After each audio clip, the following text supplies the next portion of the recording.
contemplating all of my goals. Look, will I fold or will I chase them? I got adversity, two options. I can handle it purposefully or I can let it. Gun up for war, point out the target, show me the giants. Hold your applause, just getting started, sending the lions. Ambition ain't for the weak, I see it before I speak. Ready and willing, is you ready but for I'm me? flying away, with or without your rain. Oh, you try to make me stay.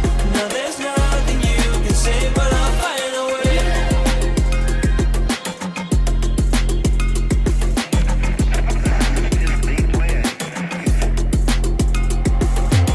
Now I ain't looking for handouts, I'm looking to stand out. Got the vision coming, watch how it pans out.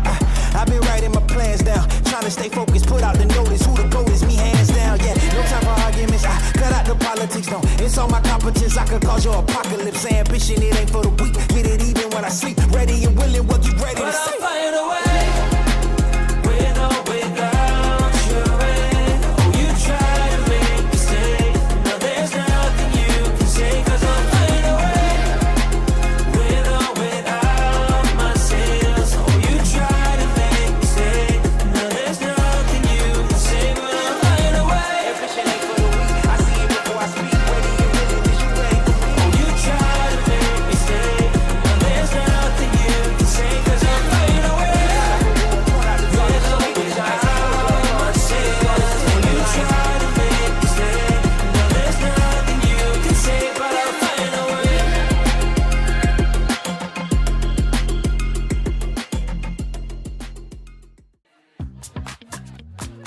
The Barnstormers TV pre-show is presented by Great Lakes Gymnastics, the #1 Chatham Gymnastics facility, and by Kent and Essex Mutual Insurance, Ontario's trusted insurance provider. And now, from Fergie Jenkins Field in Chatham, Ontario, Barnstormers TV.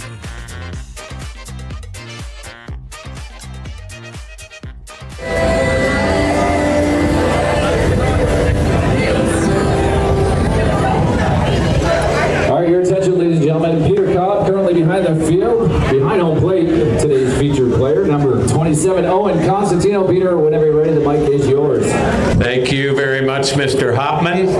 Hey, folks, final regular season game on a beautiful, steamy Sunday afternoon. It's Barnstormer baseball! And we welcome the Toronto Maple Leafs today, minus Mitch Marner.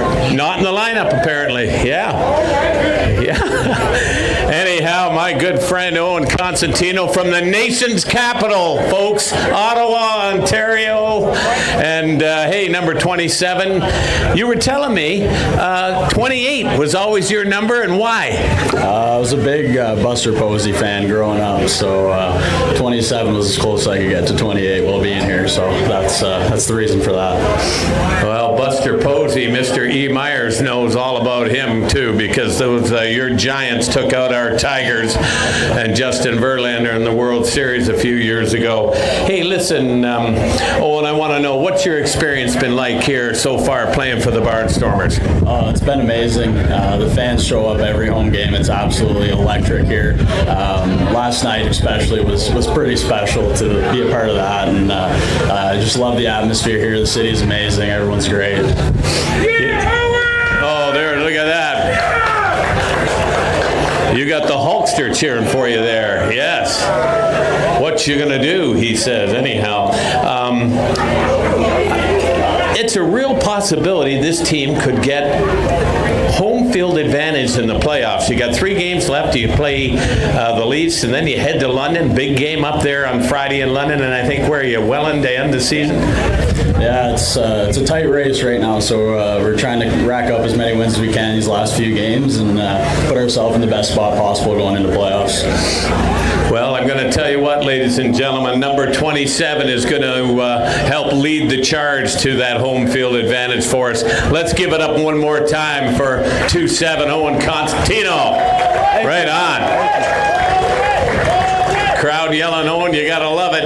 Hey, up there, I believe that's Mike Renier. He is the stadium voice of the Chatham Maroons, and my grade 11 history teacher is to his immediate left, Mr. E. Myers. I'll have some more facts about what he has done. We'll be back with more baseball momentarily. Thank you, Hall of Famer to be Peter Cobb. Great job on the field once again with Owen Constantino. Welcome into the broadcast booth. IBL baseball on this last regular season game of the 2025 campaign. My name is Mike Renier. Along with Ed Myers, we determined it was, because this is Halloween Day at the ballpark here at Fergie Jenkins Field with the Barnstormers. We just decided it's Halloween or Hawaiian Shirt Day because you've got this spiffy new Tigers Hawaiian shirt that they gave out, what, a couple, 3 weeks ago? Yeah, the Blue Jay series, they gave out 10,000 of them. Nice. And, I happened to be there, and I got one of my shirts from my favorite team. So you wanted to wear that. I'm stealing this shirt from my son, actually. And I couldn't let the Blue Jays not be represented here in the broadcast booth. So Jays and Tigers both represented nicely up here. Welcome on in. It's the last regular season game for the Chatham-Kent Barnstormers, and what a season this has been. However, this turns out today another massive success for the second year of the Barnstormers. Yeah, it certainly is. It's a testament to the organization of the franchise. Lots of fans are pouring in. We still have another 15 minutes before the first pitch. Be the last home game of the year in Chatham, and our 40th game of the season. After today, we'll have 2 games left, and it's been exciting. Last night was a really exciting game. Balls were flying out of the park all over the place. 5 home runs and 19 runs. And hopefully we can do something like that today. Let's talk about last night. It was quite something if you heard the ballpark, or maybe you tuned in to Chris and Ed last night on the broadcast here on YouTube. But a huge win over the Brantford Red Sox, something they really needed to kind of avenge the loss that Brantford gave Chatham-Kent right here at this park a couple of weeks ago. So that had to feel good. But offense, there was no shortage of that for the Barnstormers last night. Not last night, no. They gobbled up every run they possibly could right to the very end, and that's good to see. I mentioned during the broadcast we had a period of time in the middle of the season where we're leaving double-digit runners on base, 12, 13, 14, and that's a killer if you're trying to you need to scratch the runs out. You know, when there's a guy on second or third and one out, you got to figure out a way to get him in. We weren't doing that. We certainly did it last night, and hopefully that will continue. 7 baseballs leaving the park last night, 5 for the Barnstormers, 3 alone for Sadler Goodwin. What a night that the shortstop had for the Barn last night. He hit the 3. He hit one a long ways. If you have you been here in left center field, right at the light standard in left center field, cleared it by quite a bit. And he got all of it, but he wasn't finished. He ended up hitting 3 for the night, and then he got, I believe, tied for the home run lead in the league. So a great night, an amazing night for Sadler Goodwin, and a big grand slam, too, to right field for Victor Plaz, one of the newcomers for the Barnstormers. Yep, he playing a new position last night, too. We think he's a third baseman by trade. But as many of you know, Evan Morrison will be heading to his school in a week in Grand Valley State in Grand Rapids, Michigan, and he will not be playing in the playoffs. And, of course, another story with him last night, he now is leading the league in hitting, and he's also a candidate for Rookie of the Year, so he's had a great year. So Victor will be back at second base defensively here tonight.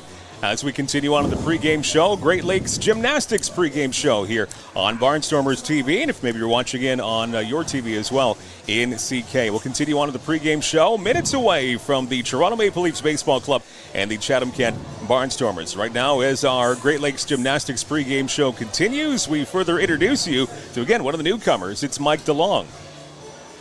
New Barnstormers with me now, pitcher Mike DeLong. Thank you for joining me. So usually how this works is Dom will suggest players for me to interview, but I said I want to interview Mike because I feel like we have a lot in common, both from Windsor, both in our 30s. Nice. So I got to ask, no one's going to care except me, but what high school did you go to in Windsor? Went to, Assumption High School. Okay, Assumption, okay. Yeah. Southside man, love to hear it. Yep. So you played one of our favorite teams to take on the London Majors. You were with them for, is it 3 seasons? First year with them was back in 2009.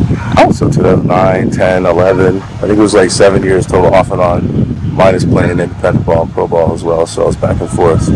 And part of that was their championship run? Yeah, 2021, yep. So what was that like? Is there any favorite moments for you being part of that championship team? Yeah, absolutely. It was a great group of guys. I still got a lot of brothers from that team and friendships. And, that season I battled a lot of injuries. I was out of shape. So I wasn't really, at my best, but just to be a part of that team and to win a ring was very special to me. That's awesome. And then I also looking at your resume, you spent some time in the States. Was it Texas A&M University? Yep, West Texas A&M. Went to school there. After that, I bounced around minor league ball, independent ball. So I've been all over North America playing ball. How was Texas? Because I feel like that's the quintessential. I feel like it'd be such a cool place to play sports. I love Texas. It changed my life. The people down there were very, very welcoming. The weather was nuts. Where I pitched at, I was in West Texas. It was very windy. It was hard to pitch at. Really, eh? Pitching, very hard to pitch in, but it's beautiful. It's beautiful. I love Texas. I can't wait to go back. I bet. So like I mentioned, Jared, you're born in '88, correct? Yes, ma'am. So you got signed. Everyone was very excited. A lot of talk about we have an older player. I'm born in '90. I'm like, okay, let's cool it on the old talk. We're not geriatric here. And I look at the roster. Some of these players born in 2002. Right. I'm like, how can that be? I'm still 21 years old. It's not making sense here. But what's that like for you coming into the clubhouse with that younger energy? It's good. It's good. I like it, and being around these guys, it makes me feel younger, to be honest. But I worked very hard over this off season. I lost 15 pounds. I got my body back in shape, and I had a lot of support from back home. My wife, my mom, my brother, my family, and without them pushing me, I probably wouldn't still be playing. But I feel I'm in the best shape I've been since I've been 21. So, being around these guys, it just feels normal to me. So. And a lot of positive feedback I'm hearing people too, to have sorry to say, but an older player with that experience too. Right. It's almost like a privilege. Yeah. And I just, like I said, I just try to carry myself the way I was taught professionally. Back even when I was 17, 18, playing with older guys, playing with guys that play in the major leagues. And that's how I am in and out of the locker room. So I just try to be myself out there and be a leader naturally. And hopefully these young guys can follow me in what I do. So tell us a little bit about your life off the field, your day job in Windsor, what you stay up to. Yeah, I work in the States. I'm a truck driver, deliver produce. So I physically deliver it. So that's got me in shape. I go all over Michigan, Ohio, cross the border daily. That's not fun on Fridays, but so that's what I do. So. Okay, I'm curious because you're from Windsor, but you work in the States a lot. Jays or Tigers? Blue Jays, baby. Blue Jays. We'll work on that. We'll fix you up real quick. Well, thank you, Mike. Thanks for joining me. If I run into you in the Fam in Windsor, I'll take you out for a shawarma and some pizza. Sounds good. Sounds good. Welcome to the Barnstormers. Thank you. I appreciate it. Thank you.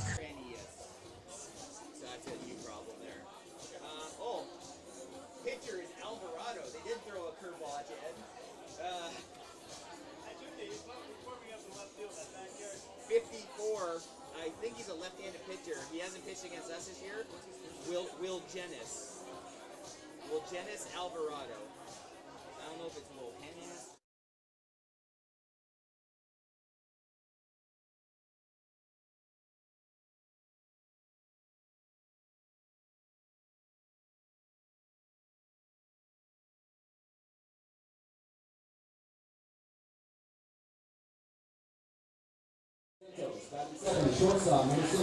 Welcome back to Fergie Jenkins Field at Rotary Park, Tweedsmuir and Queen and Chatham. It's Barnstormers live on YouTube and on your TV here in Chatham-Kent. Wherever you're looking in on us today, thank you for watching Chatham-Kent Barnstormer Baseball and across the IBL as we get ready to wrap up the regular season. If you can believe it, Ed, time going by so very quickly, and it just seemed like yesterday we were kicking off the second season of the Barnstormers' history. It really did. 21 games went quickly, and we had the one exhibition game as well with the elementary schools attending, and that seemed like a long time ago, but we're looking at the last home game of the year, 21st game, and looking forward to going a bit of a distance in the playoffs.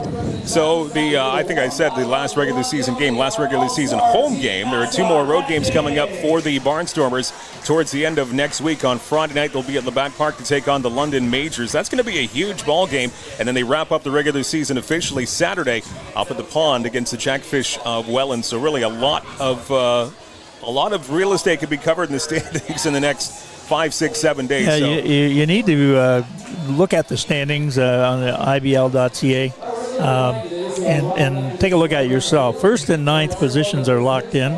Welland is going to be the winner. Brantford has been eliminated from the playoffs, but from there on, there could be a lot of movement in those remaining teams in terms of what position they end up in, and the advantage to the extra home game. And you realize that it goes 1, 8, 2, 7, 3, 6, 4, 5. So there'll be a lot of jockeying for those positions, especially when it comes to the advantage of an extra home game. We'll look at the standings here on your screen in just a few minutes, but right now at the bottom of the standings, looks like it's a real fight for that 7th and 8th position between Kitchener and these Toronto Maple Leafs. They're tied at 16 and 23, so one of these teams is going to finish 7th, one's going to finish 8th, and that 8th place team, as you mentioned, Ed, will take on the Welland Jackfish in the first round of the postseason. We're about a week and a half away from the regular season in the IBL. So when you have the last regular season home game and you want to look ahead to the playoffs, you say, okay, what's our next assignment? Who we're going to play in the playoffs? We're still a long way from figuring that out. Well, we are, and it's hard to believe we have so few games left, but they could change everything in the next 8 to 10 days. Everyone could switch positions, and that's why it'll be an interesting week in the IBL. Your opening lineups here tonight. Let's get to these lineups. We just got the Toronto Maple Leafs lineup literally 2 or 3 minutes ago. But batting first for the Leafs will be Dos Santos. He will be leading off for the Maple Leafs. Ross will be batting second in the lineup. Jordan Castaldo, he is your returning. He's quite the veteran here in the IBL. He's batting third for the Leafs.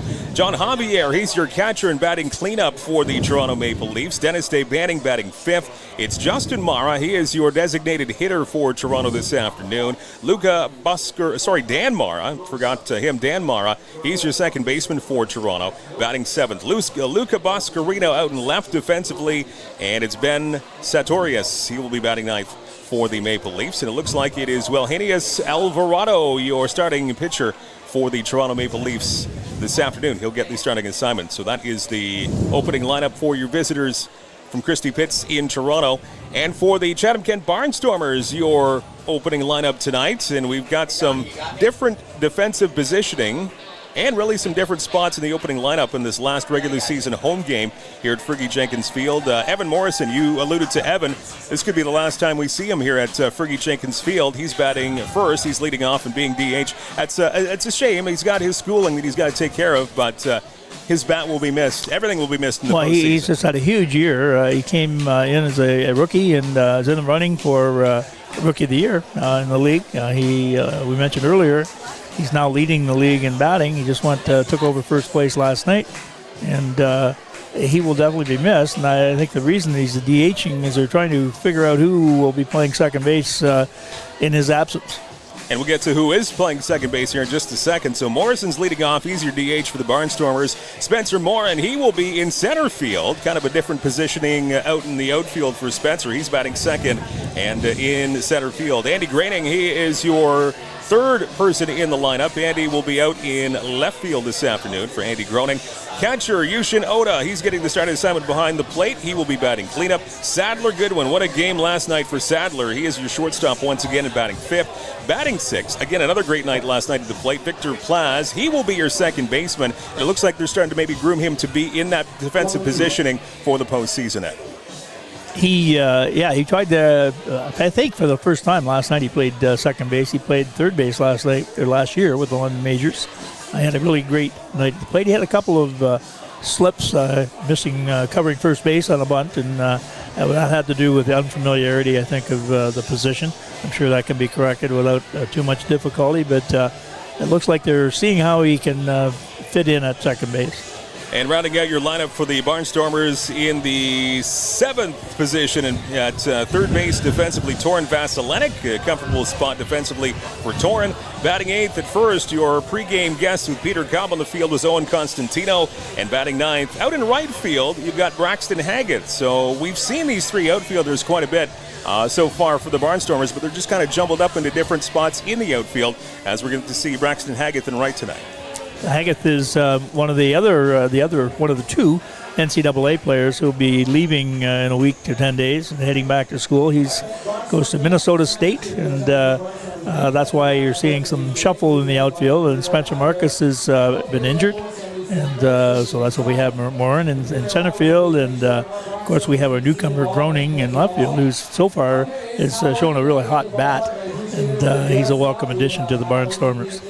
And you're starting a pitcher today for the Chatham-Kent Barnstormers in his second full year in a Barnstormer uniform. Aiden Ryan will get the call on the bump today for Chatham-Kent. He was I believe, the very first pitcher here at Fergie Jenkins Field to kick off the inaugural season for CK. So hopefully Aiden Ryan can get a good start right before we get onto the road and wrap up the regular season in about a week. The big thing is take care of ourselves, worry about ourselves. Sometimes teams get looking around saying, I wonder who won the game in London and over here and there. Win this one and let the rest take care of itself. That's the best way to do it. Again, the ceiling for the Barnstormers, as public address announcer Jeff Hoffman announces the Barnstormers' last regular season home game of the 2025 season. The ceiling is second place. If everything just kind of goes well for the Barnstormers, they win out and they get just a little bit of help, they could be as high as second place going into the postseason. And really their floor isn't terrible. It's fifth place is right now the worst they can do. And if they win today, then that will go a long way from them maybe clinching home field in the first round. I don't believe a win alone today can do that, but they can come a long way. And how amazing would it be to get home field advantage, first round of the playoffs in just your second year of operation? Oh, that would be phenomenal, really. And we'll be including Dan's expertise in the stats in terms of how many games it is before we can guarantee we will be in first, second, third, or fourth. I believe it's 2. It was 3 going in last night. Dan Dominguez, our statistician. Wes Bayarjan, our producer here today, as we're getting ready for baseball. Right now, let's honor our country. Pregame show with Great Lakes Gymnastics and Barnstormers Live.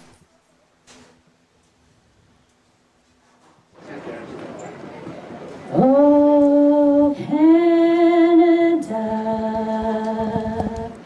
our home and native land, through patriot love, in all our sons' command, with glowing hearts we see thee rise, the true North, strong and free. From far and wide, oh Canada, we stand on guard for thee. God keep our land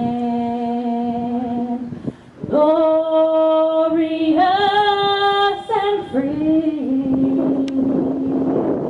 Oh, Canada, we stand on guard for thee. Oh, Canada, we stand on guard for thee.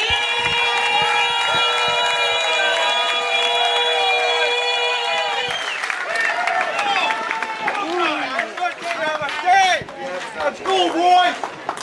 Right off the hop! Another fantastic rendition of Oh Canada, honoring our country as we're getting ready to go here with Barnstormers TV. Mike Renier along with Ed Myers, Dan Dominguez, our statistician, Wes Bayarjan, our producer this afternoon.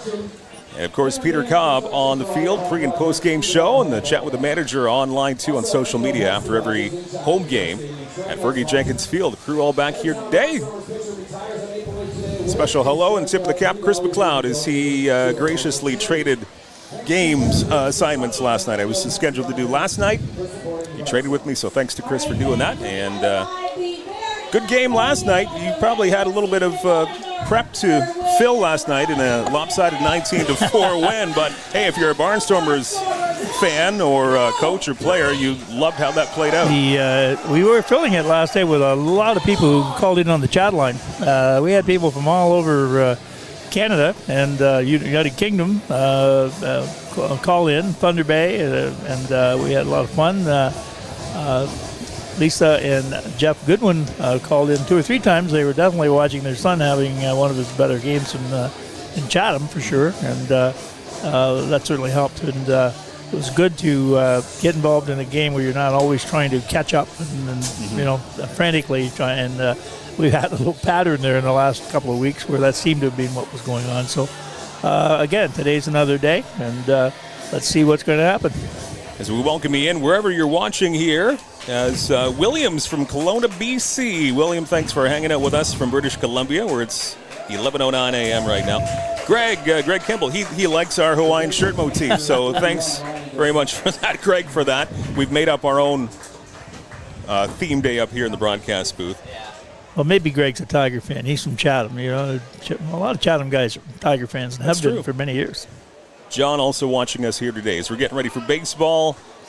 And Aiden Ryan, he has the wide and he works in this one up high and outside a little bit. And we are underway at 2:09 Eastern Time here at Fergie Jenkins Field. Another wonderful afternoon. Sunshine above the smoke. And a warm afternoon. That one pumped in for a strike. 1-1 from the starting pitcher, Aiden Ryan for the Barnstormers. Dos Santos, Ross, and Castaldo, your first 3 for the Leafs, top of the first. 1-1 delivery, swing and a miss. As Dos Santos got a little piece of that one, but right into the catcher's mitt of Ota. And quickly, Aiden Ryan ahead, 1 ball and 2 strikes. Working relatively quickly here, kick off this ball game. Looks in for the side. Here's a 1-2 pitch, and this one fouled off the other side. Well foul. Count remains 1 ball and 2 strikes. Really a lot to play for here for Toronto, too, though, Ed. They don't want to finish in that 8th spot, and they're really in a fight with Kitchener for 7th and 8th. Yep, true. Everybody has their own little scrap going on for positioning. And nice play at first. Constantino takes it himself. 1 out. But, yeah, there's a lot to play for both these teams. And I would imagine if you had your druthers, you would sooner end up 7th and 8th because the 8th team has to play Welland, and that's they've been certainly the premier team in the league this year. Should be a good ball game here today. As right-handed hitter number 2, Ross, stepping in here for the Leafs. Another fantastic crowd here at Fergie Jenkins Field. Final regular season home game for the Barnstormers. 2 on the road to wrap up the regular campaign for 2025. We'll talk about that as we continue through the afternoon, but visits to London and Welland next weekend. And pitch just misses a little bit outside. Ball 1 to Ross. I hope the home plate umpire brought an extra shirt today. We're watching the guy sweat through that inside chest protector last night. It's going to be a hot one. Absolutely, in that black shirt, too. James Deacon, your home plate umpire. Rob Stevenson's at first, and Darren Scram, your third base umpire. Greg Campbell watching us this afternoon. Greg says he was raised right, and he's a Tiger fan. So good for you, Greg. There you go.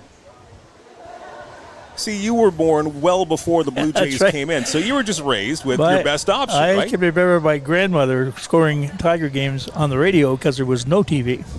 So it's not a matter of Tigers versus Blue Jays. It's just we've always been Tiger fans in our family, and we'll continue to be so. And I know our kids, if they want to get fed when they come home, pull for the Tigers. Or at least fed the good food, right? Yes, the hearty stuff. You got some cheap stuff in the pantry if they weren't.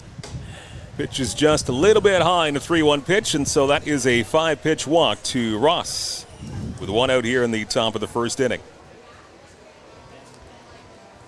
That's the one thing we've got to cut down on, and we have been doing it recently, walks and hit by pitches. It's something you don't really need in the game. If you can work on cutting that down, it certainly helps the entire team. Year to year, though, from the first year of operation to this year, the walks have really been kept in check, and the pitching's been a lot better. But yeah, there's room to move. Always, yeah. And I think last year that was why some of the games were really long.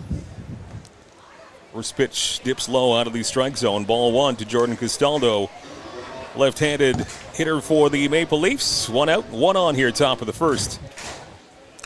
I think we had a game last year that went over 4 hours. I remember, I think there's been a couple of times, and they were weeknight games. There's a pitch that does find the strike zone. 1-1 the count now. You and Chris, actually, I think both of them might have been against the London Majors. One was for sure because we got out of here about 20 to 12. Chris is the morning host. I don't know what time he goes in, 5? But yeah, roughly 5. And he just went to work. He figured there's no use going home and going to bed. He just went into work. And then he left halfway through his show. But my 8 hours, that's enough. Yeah. Swing and a miss, 1 ball, 2 strikes I remember that one. Castaldo. That would have been back on August 3rd, 2024. Toronto and Chatham, a Saturday night game, went a long, long way. I think that may have been the one we did. That could have been. Because that was at the night of the chili recipes, I think we introduced. The chili recipes were born. There's a fly ball to right. This is pretty deep. Going back, looking up, and it is gone. A home run, a 2-run shot to right. Jordan Castaldo. And that one just kind of carried out of here. Welcome to Chatham in the first inning. Every game is a home run and the first batter or second batter, and we get behind. Jordan Castaldo saw a pitch he loved, and he did not miss it. 2-run home run, deep right field, and a 2-0 lead for the Maple Leafs, spot at top of the first inning. So that walk comes back to bite Aiden Ryan, and comes in to score. 4 straight games with visitor homers in the first. Yep, that's four in a row. Wow. So 4 straight games here at Fergie Jenkins Field. You see a home run, top of the first. And you notice that tonight, I purposely did not mention the key to the game would be to get out of the blocks quickly and get ahead in the game. But it didn't work, so I have to go back to stating that. So now you can say it after Ed's keys to the game is after the fact. 2-run shot from Castaldo, an early 2-0 lead for the Maple Leafs. Ball 1 pitch in on the hands and fouled back. This is John Javier, the catcher for Toronto. Second straight Sunday, the Leafs are here in town at Fergie Jenkins Field. Big 14-4 win for the Barnstormers 1 week ago on another warm Sunday afternoon. And a game where the Leafs got on top. And then the Barnstormers offense took over from there. Nice slider. Good movement there from Ryan. And he's ahead of the count once again. 1 ball and 2 strikes. CK has won all 3 of those games so far where we've given up. Statistician Dan Dominguez saying 3-0 in the last 3 games where the opposition gets that home run on the top of the first. So again, that's definitely a good pattern. Yeah, definitely a pattern. Last weekend, the first pitch was a home run. Ryan gets the set from Oda. Here's the 1-2 pitch, and that one bounced in. Pardon me, that was a 2-2 pitch. So 3 balls and 2 strikes. Fills up the count here. So Maple Leafs are making Aiden Ryan throw a fair number of pitches just with 1 out here in the top of the first. Here's a full count pitch, and this one is stung to center field, coming in quickly. This is going to fall in for a base hit in front of the center fielder Spencer Moran. So 3 straight Maple Leafs reaching base now. A walk, home run, and now a single to center.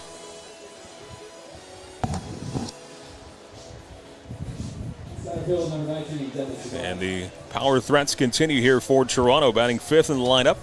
Here's Dennis DeBanning.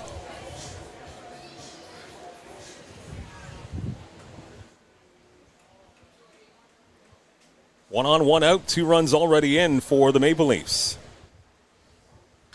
And this one fouled again on the hands, fouled back to the backstop. Aiden Ryan getting ahead. At least he's getting ahead a lot of the batters so far in this top of the first, but sometimes he's not finishing.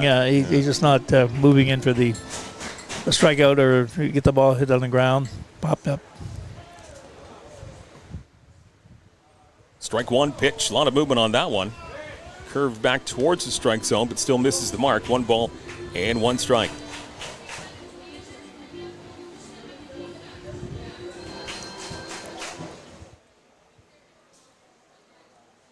Quick look over to first base from Aiden Ryan. 1-1 pitch on the way. Swing and a miss. Good movement. Bottom dropped out of that one. And once again, Aiden Ryan finds himself ahead of the count at 1 ball and 2 strikes. So he just has to have more of that killer mentality and get this strikeout here. Yeah. A lot of time, too, you're not going to strike everyone out or everyone isn't going to whiff. You throw a good pitch, and hopefully they won't hit the ball hard. You got 8 other guys out there. Double play would be nice. Slider that goes outside. Opens up the count once again. 2 balls and 2 strikes. I'd say a pretty decent breeze is coming in from the outfield. Trying to find it exactly where it is. Maybe from left field, but noticing a bit of a breeze. Here's a 2-2 pitch, and this one stung the other way off the end of the bat and fouled off from DeBanning. It's nice to have a little breeze coming in here. There's a fair amount of hot air that comes out of here. Every game, every single game. Won't find more hot air at Fergie than up here in the broadcast booth, for sure. Some of it's man-made. Most of it, I would say. Ryan's ready. Here's the 2-2 pitch, and this one again, good battle here with DeBanning as he gets one on the hands and fouls it back.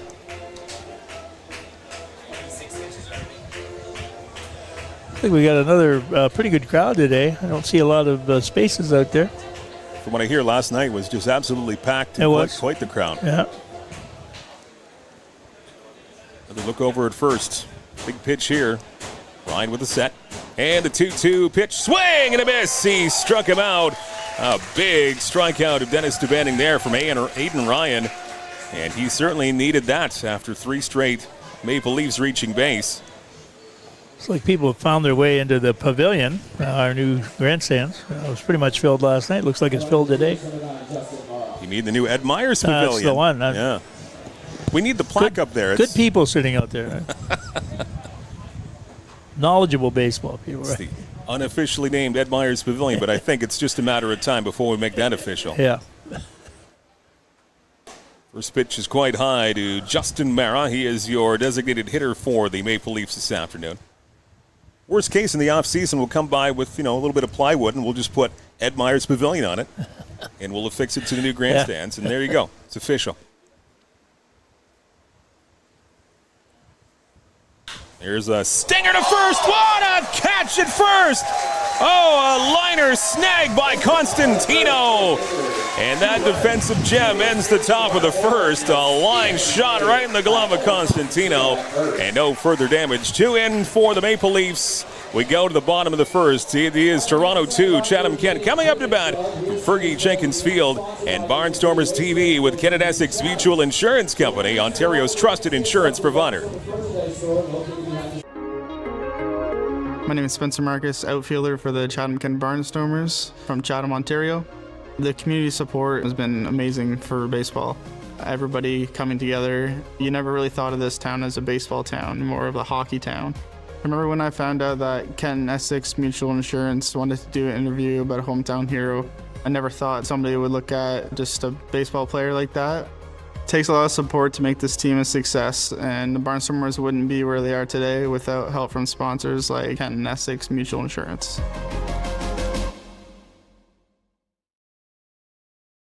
Whether you're commercial, industrial, or residential, Enyo Pest Advisors are here with passion and integrity to help.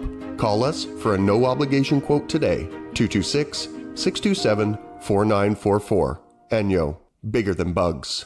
At Great Lakes Gymnastics, it all starts with our state-of-the-art 12,000 square foot facility built to inspire movement, confidence, and growth. From preschool to recreational classes, our programs are safe, structured, and designed to help every child thrive. For athletes with big goals, our competitive team trains year-round with experienced coaches and competes across Ontario. Whether you're just getting started or aiming for the podium, Great Lakes Gymnastics is where greatness begins.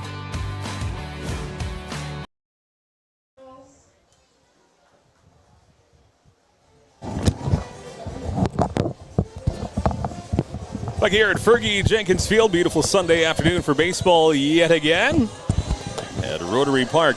2 runs into the top of the first inning for the visiting Toronto Maple Leafs thanks to a 2-run home run to deep right from Jordan Castaldo. But the defensive gem to wrap up that half inning, a line shot right in the glove of Owen Constantino at first. And that ends the rally for Toronto. So 2 runs in the top of the first. Barnstormers responding here, hopefully with a couple of their own.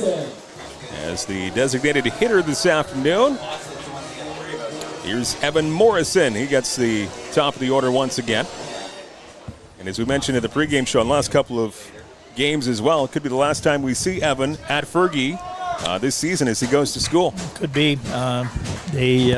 Once he heads to Grand Rapids, he can only play for one team. That's an NCAA rule, and they have fall practice starting as soon as he gets there. He has had an amazing first year in the Barnstormers colors. And this one the other way to short. Gobbled up at short, now across to first. That's going to be a 6-3 putout. Couple of pitches in, and one out. Eugenio Alvarado, the starting pitcher, left-hander for the Maple Leafs. Bring up the center fielder this afternoon, and in the second spot in the order, Spencer Morin. Trying to get ever closer to that 300 batting average.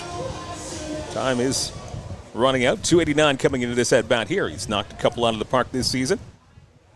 Pitch from Alvarado, low and outside. 1 ball and no strikes on Morin.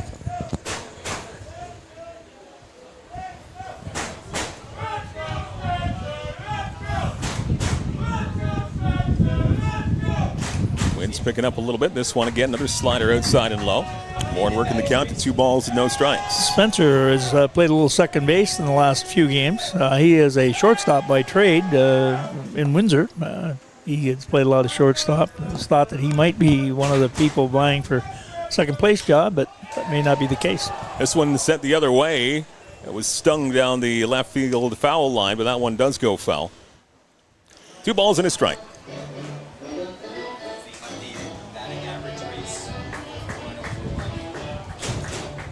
So Morrison with that putout, .415 average. And Takioka of Brantford, he's also in the running for that top batting average of the season. He is also 0 for 1 in a triple header in the IBL this afternoon. He is at a .412 clip right now. So this is going to go right down to the wire. See which one of those two, Morrison of the Barnstormers or Takioka of the Red Sox, get the best batting average in the league. Both having amazing seasons at the plate. 2-2 the count on Morin.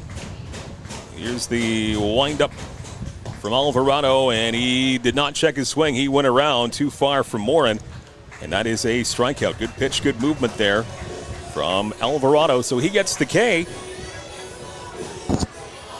And that's 2 down here for the Barnstormers, bottom of the first. Spencer Marcus coming up in the stands with his uniform top on. He's had a knee injury. Parents have season tickets. That's probably where he's sitting. They'll be signing some autographs, too. Here's Andy Groening, .320 average since joining the Barnstormers. He's in the 3rd slot in the batting order this afternoon. Strike 1 pitch, and this one muscled into left field, falling quickly, but right into the glove of the left fielder, Boscarino. And a 3-up, 3 down for the Barnstormers. Quick job of them in the bottom of the first. We go to inning number 2. It's 2-0 for the Maple Leafs over the Barnstormers. And you're watching Barnstormers TV with Kent Essex Mutual Insurance Company. Still selling critical illness insurance. Still selling retirement savings plans. Still selling group benefit plans. Still selling life insurance. Still selling disability insurance. Are you selling insurance? Not today. Play ball.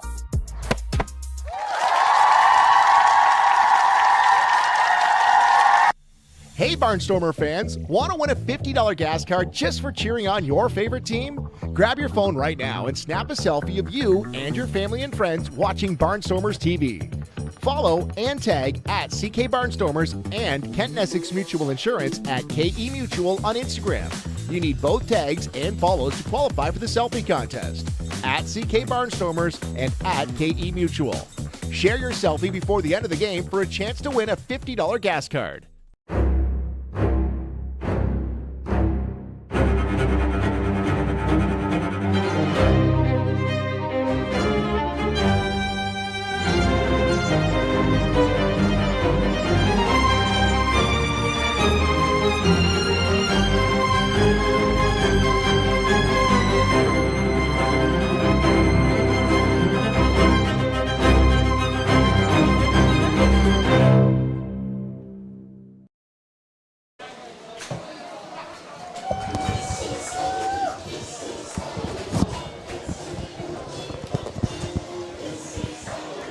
Welcome back to Fergie Jenkins Field on this Sunday afternoon. Mike Renier along with Ed Myers. Once again, Dan Dominguez to our rider statistician, Wes by Arjan.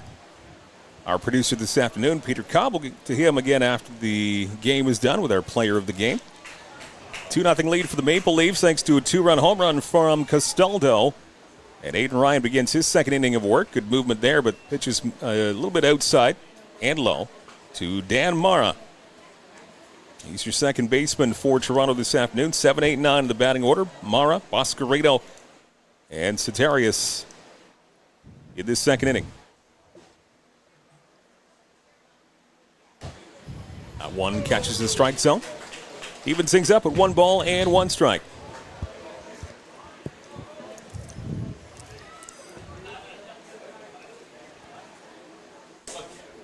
That one gets away from Aiden Ryan. 2 balls and 1 strike. A couple other games we'll keep an eye on through this afternoon, all starting at the same time in Brantford. Red Sox and Guelph Royals going at it. And that one just a bit low and misses 3 balls and 1 strike. One that we'll be interested in Hamilton. The Hamilton Cardinals and London Majors going head-to-head. So no matter who loses that game, it'll be good news for the Barnstormers. We'll explain on that coming up. Pitch is outside and low. That one, no score in Hamilton right now between the Majors and Cardinals. Top of the second. Last check in there. Little break there. So it's good news no matter who loses that particular ball game because you've got the London Majors ahead of the Barnstormers by just a little bit, and then Hamilton right behind them. So. Yeah, exact opposite, right? So somebody has to lose. Somebody's got to lose that ball game. It'd be good news no matter what for the Barnstormers, and even better if Chatham-Kent can come back and win this ball game here. A lot of baseball left this afternoon for Chatham. Leadoff walk, and now a strike pitch pumped in there by Aiden Ryan. So Dan Mara, first base for the Toronto Maple Leafs. This is Luke Boscarino, a great hitter in the lineup for Toronto. Pitch from Aiden Ryan is just a bit outside. Now Oda fakes a throw down to first. Getting back there quickly is Dan Mara. Boscarino, your left fielder for Toronto.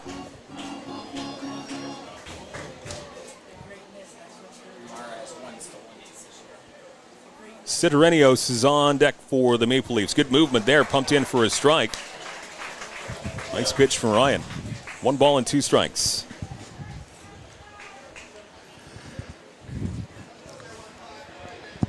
Eaton has had some stretches here where he's been really effective, and then he has trouble finding the plate, and problem maybe in his inconsistent pitches. This is a great pitch there, off speed. Swing Took a little off it, man. Big strikeout there for Aiden Ryan. Again, needed that one. Trying to leave that leadoff walk right where it is. Still a long way to go. Just 1 out here in the top of the second. I'll bring up the number 9 hitter, Ben Sidorenios. Number 14, right-handed batter for the Leafs. I think with most pitchers who are inconsistent with their balls and strikes, if they could just convince themselves to let the ball go, let it follow its course, and take your best shot, and don't try to form your pitches or aim a curveball. Just throw it. Let it go. Don't try and force it. Yeah, and that's like telling somebody to relax, right? Yeah. Relax. It'll be okay. Oh, it's just that simple, is it? Yeah. No, it's tough when you tell a pitcher, throw strikes. Yeah, okay. Oh, all right. Thanks for telling me. Ball 1 on Sidorenios, and this one swing and a miss. He could not check that swing at all. Another good movement pitch there from Aiden Ryan. 1 ball and 1 strike. 2 runs, 2 hits for the Maple Leafs. No runs, no hits just yet for the Barnstormers. Top of the second, just nicely underway here at Fergie Jenkins Field. Ota sent us up a little on the outside part of the plate, and that's where the ball goes, outside out of the strike zone. Back to the top of the order after this with DeSantos. Infield looking for that double play. Here's a 2-1 delivery. And Ota tried to frame that one, but called, I think, just a little bit low. Home plate umpire James Deacon this afternoon. Rob Stevenson, your first base umpire. And Darren Scram, third base umpire. Their big pitch here, 3-1 count on Sidorenios. Here's the 3-1 delivery, and that one is just on the outside corner. That might have been a bit of a gift call there for the Barnstormers. Looked to be a little outside, but it must have been a strike. The umpire said That's so. Ernie Harwell, 1964. 64 through however many years. Oh, yeah. Many years. Yeah. 40? At least, I would think. Full count, 3-2 pitch. This one right up the middle, and that is great play by Goodwin. He snags it. However, it's not quite in time to get Sidorenios. Nice play to glove it up the middle and prevent it from going into center field, but just couldn't get the runner going down that first baseline. Probably prevented Mara from getting around to third, so good play by Goodwin at short. Goodwin's range is the distance between third base and second base. Yeah.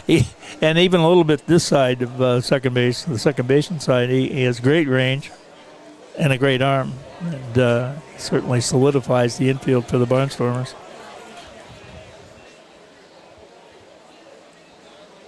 So Winfield still looking for that double play. Shifted over to that right-hand side a little bit with the left-handed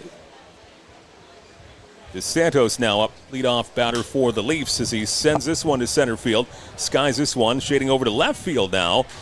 And left fielder will take care of that as Blenheim's Andy Groening puts that one away for 2 down. Well, it's hard to follow off the bat. I thought it was going to center field. It must have really been off the end of the bat and end up spinning over to the left field. With our new player, Andy Groening from Blenheim, Ontario. Made a splash for the Barnstormers since he was acquired.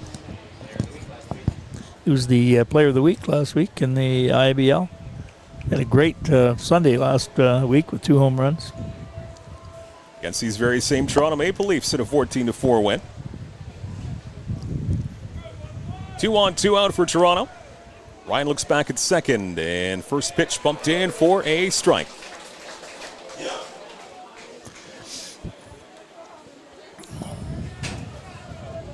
Ross, he walked back in the first inning, and he scored on Castaldo's home run. Spencer Ross trying to pad his team's lead here, top of the second. Had to look back at second from Aiden Ryan. He delivers home, and another nice movement from that pitch. Gets the call. And quickly, no balls and 2 strikes pumped in from Aiden Ryan. Let that one go. Mm-hmm. Yeah. 1 pitch away from getting out of a mini jam here in the top of the second. 2-0 lead for Toronto early on. Mar at second. Looking back there at second base, and now a hit to right center field in the gap, moving over, and right fielder will make the catch. That's Braxton Hangeth in right. He will end the threat for Toronto. 2 left on for the Maple Leafs. We go to the bottom of the second. It's Toronto 2 and Chatham-Kent no score. You are watching Barnstormers TV with Kent Essex Mutual Insurance Company, Ontario's trusted insurance provider. Whether personal, agricultural, or commercial, Inyo Pest Advisors are here. Inyo. Bigger than bugs.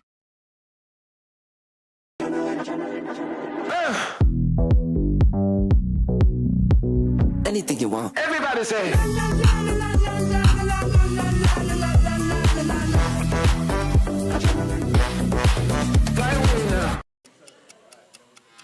Hard line drive up the middle. Whoa! Lindor out of nowhere. How did he do that? That Lindor can play.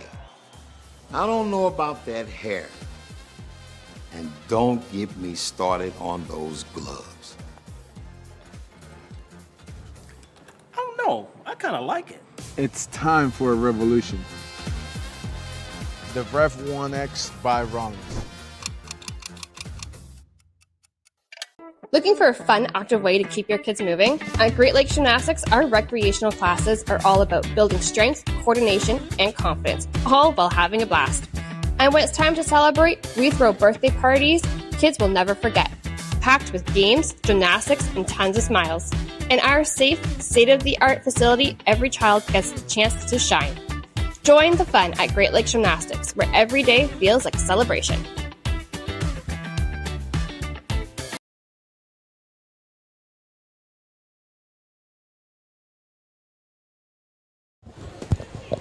Bottom of the second inning, Fergie Jenkins Field on your Sunday afternoon. Final Barnstormers home game before they go on the road for the final week of the regular season. They have some work to do down 2-0. Yushin Oda batting cleanup this afternoon. Your catcher. Lefty versus lefty matchup against Alvarado. Pitcher for the Leafs this afternoon. And first pitch is outside and low for ball one. Hopefully the Barnstormers have some left in the tank offensively after 19 crossing the plate last night in a blowout win over the Brantford Red Sox 19-4. Here's the ball one delivery. That one looked like a start in the strike zone, but zipped outside and low. 2 balls and no strikes.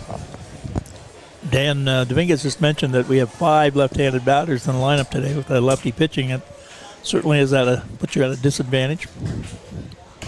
2-0 pitch in on the hands. And Oda fouls it off only a couple of feet. 2 balls and 1 strike. And that's Dominguez with a G, not a Q. So we also figured out why some of your emails didn't go through to him. You know how good I am with all the electronic stuff. I guess I have 2 emails for him. And this one fouled off 2 balls. And 2 Same message I sent, but first one didn't go through. It's like, that's a Q. That's not going to come to me. Oh, well. Right. They look alike. You do have a very nice iPad over there, though. So. Yeah, I just keep looking at it. Yeah. Trying to make it work. We'll make you write out his last name so you know how to spell it from now on. 10 times. You get me a piece of chalk. It's like lines in school. 2-2 pitch.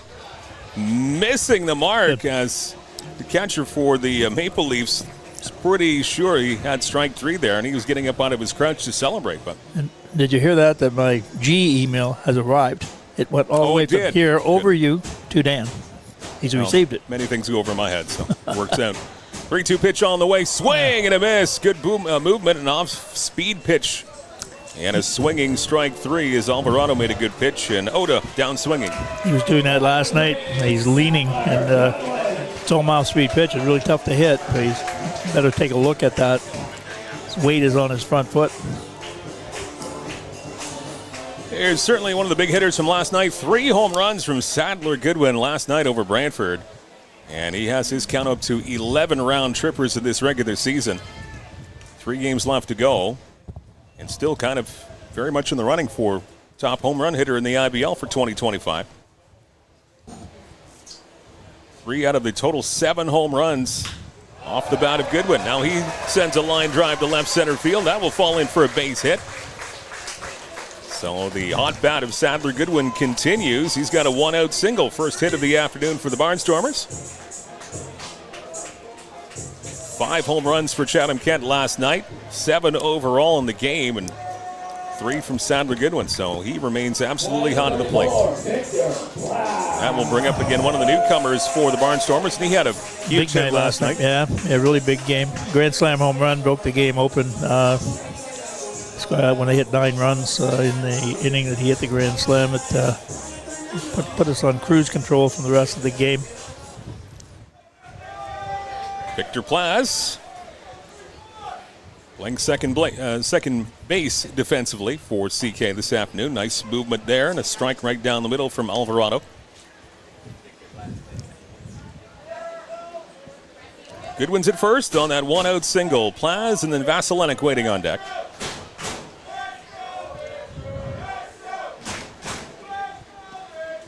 As his cheering section here at Fergie Jenkins Field. Strike 1 pitch is out of the zone. 1 ball and 1 strike. Alvarado trying to get that ERA down. He has had some struggles off and on throughout this regular season. Comes in with an ERA north of 6. 6.38 coming into the game this afternoon. He's pitched an inning and a third so far to get that ERA down just a little bit. Look over at Goodwin at first, and he comes home. It's inside and low. 2 balls and 1 strike. Wondering who the first base coach is for the Barnstormers. no number. Looks to be rather young. Donnie Menard, the coach over at third base. And this one sent to second base, could be 2. They shovel it to second for 1, on to first. That is a 4-6-3 double play. And that will do it for the bottom of the second. A DP to end off this half inning. We played 2 complete. It's a 2-0 lead for the Maple Leafs over the Barnstormers. You're watching Barnstormers TV with Kent Essex Mutual Insurance Company. Baseball is filled with ups and downs. Maybe that's what makes it so great. The long grind, the off-season, battling through injuries, hitting slumps, rain delays, and bad calls. The hard 90 way is never giving up, going 0 for 3, then getting the game-winning hit in the championship game. This is why we grind. You need gear that battles through with you, gear that's as tough as you and won't let you down. It's time to go all in. Hard 90. My name is Spencer Marcus, outfielder for the Chatham-Kent Barnstormers from Chatham, Ontario. The community support has been amazing for baseball. Everybody coming together. You never really thought of this town as a baseball town, more of a hockey town. I remember when I found out that Kent Essex Mutual Insurance wanted to do an interview about a hometown hero. I never thought somebody would look at just a baseball player like that. It takes a lot of support to make this team a success, and the Barnstormers wouldn't be where they are today without help from sponsors like Kent Essex Mutual Insurance.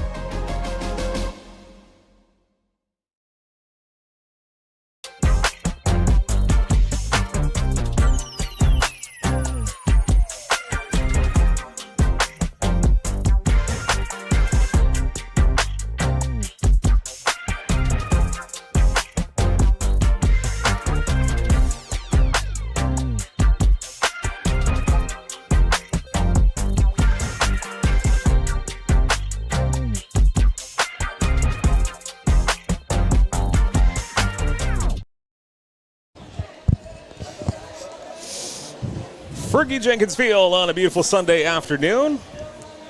Mike Renier along with Ed Myers, 2-0 lead for the Toronto Maple Leafs. 2 runs in the top of the first thanks to a 2-run shot from Castaldo. He made no mistake over that right field fence, that short porch. We'll call it a porch. Not really a porch, but certainly inviting for a lot of left-handed batters. And that's the offense we've got so far in this game. 2-0 lead for the Maple Leafs. Aiden Ryan pumps in a first pitch strike. 3, 4, and 5 hitters. Castaldo up now, along with Javier and DeBanning. So some good power for the Leafs in this third inning. Another good pitch, outside part of the plate. Quickly ahead is Aiden Ryan, no balls and 2 strikes.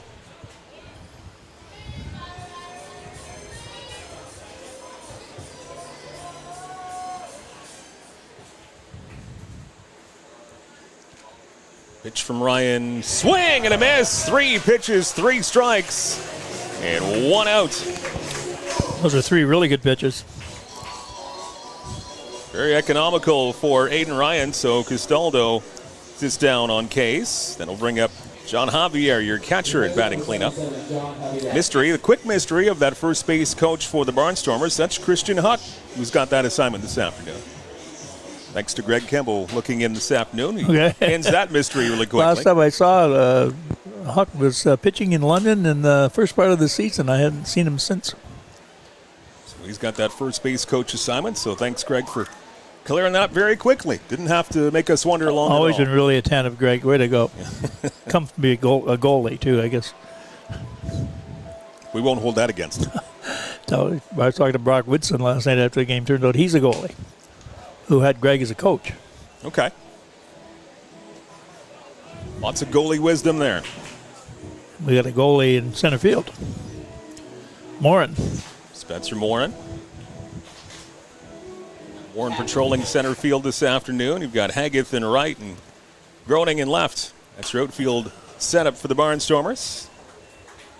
I think it was Cat that was the goalie. This will be What's 1 a ball, Cat? 2 Okay. strikes. Sorry. His brother.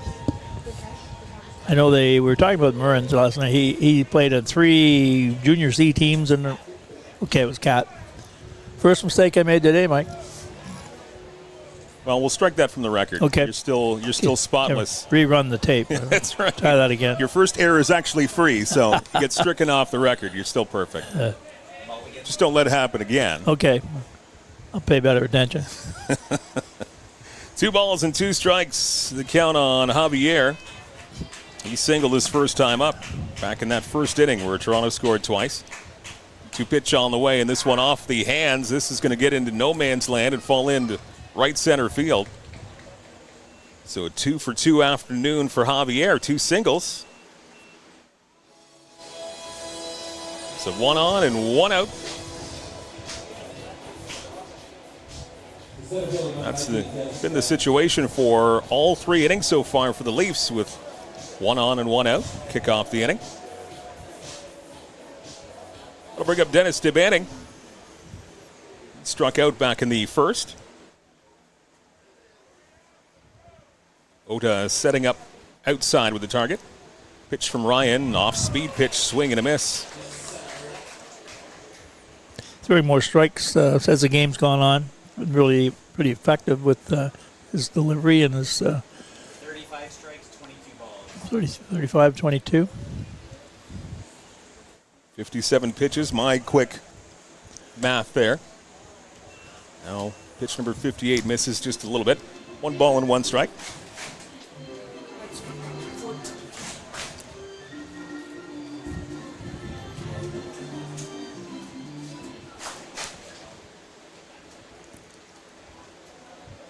Substantial lead off of first base. Now a swing and a miss. Another off-speed pitch there from Aiden Ryan. Mixing up his speeds and pitches pretty well here.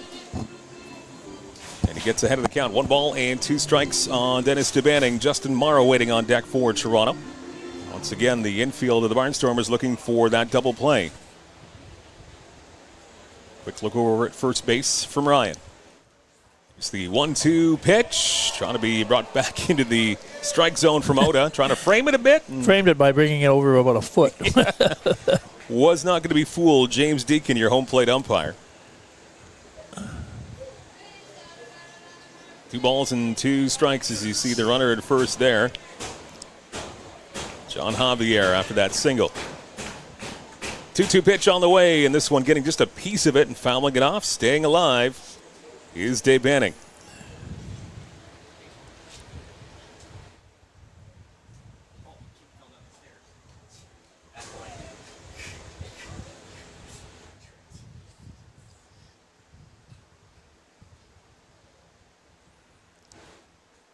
Here's Aiden Ryan getting the set once again. He'll try it again. 2-2 pitch. This one inside, a bit high. And he runs the count full once again. He's seen a few full count situations early in this ball game. 3 balls and 2 strikes on DeBanning. Will the runner be on the move? 2-0 game. 1 out. 3-2 count.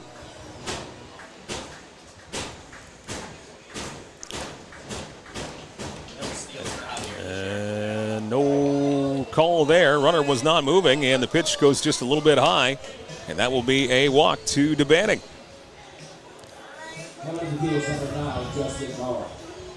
That's the 3rd walk drawn or given this afternoon from Aiden Ryan. 1 in every inning so far.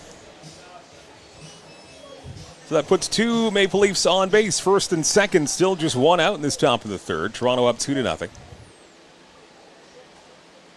And your designated hitter this afternoon is Justin Mara. Back-to-back with Dan Mara, who's waiting on deck.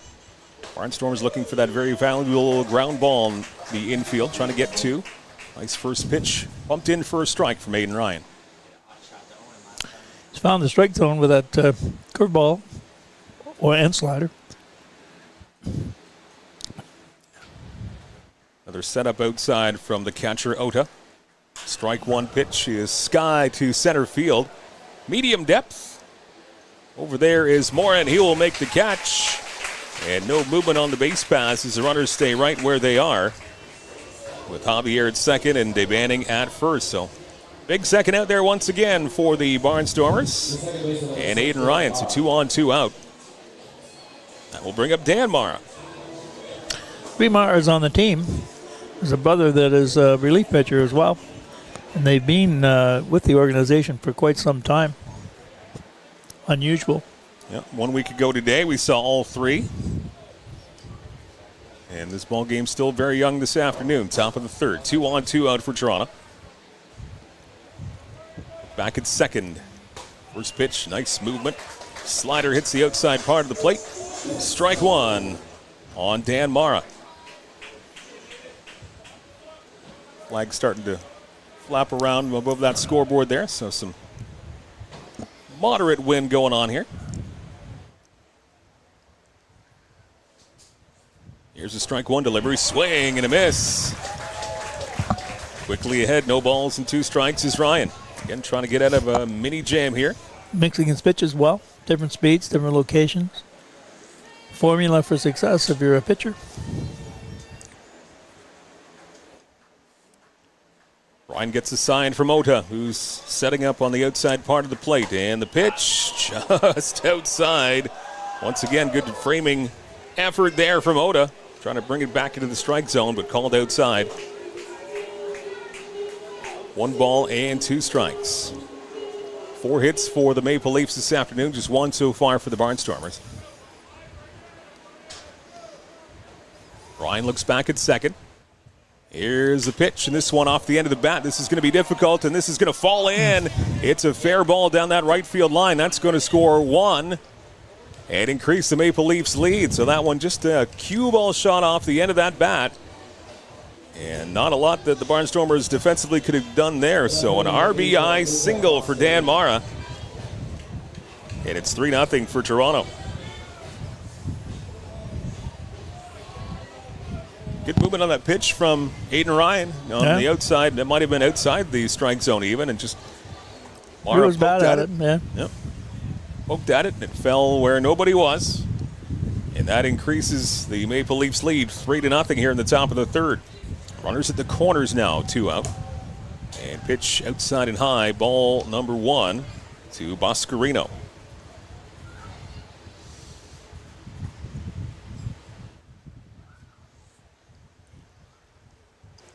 Look over to both first and third, the runners. Pitch is just a bit low. And Ryan falling behind here, 2 balls and no strikes. That was the 5th hit of the afternoon for the Maple Leafs.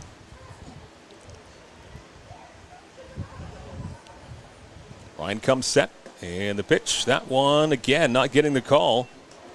And falling behind here, 3 balls and no strikes on Luca Boscarino. He struck out his last time up, last inning in the second. 3-0 delivery. That finds the strike zone. 3 balls and 1 strike.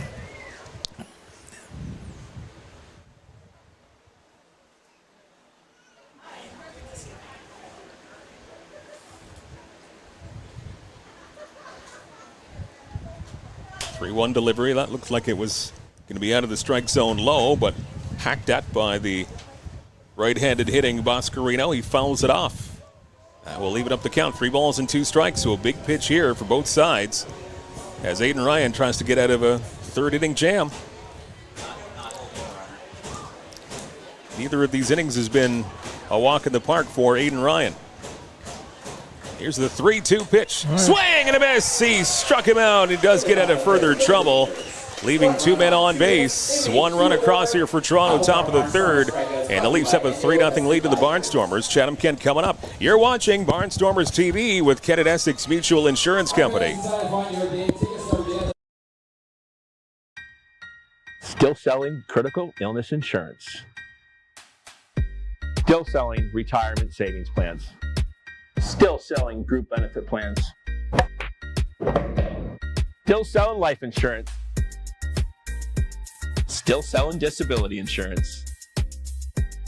Are you selling insurance? Not today. Play ball.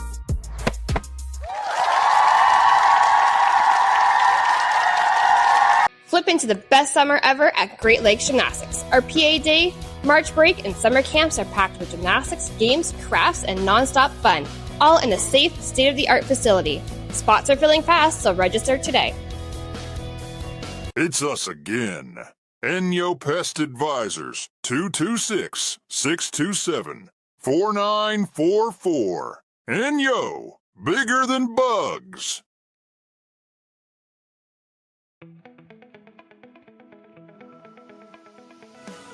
Attention business owners and marketers. Imagine your brand in front of a live, engaged audience, right here, right now.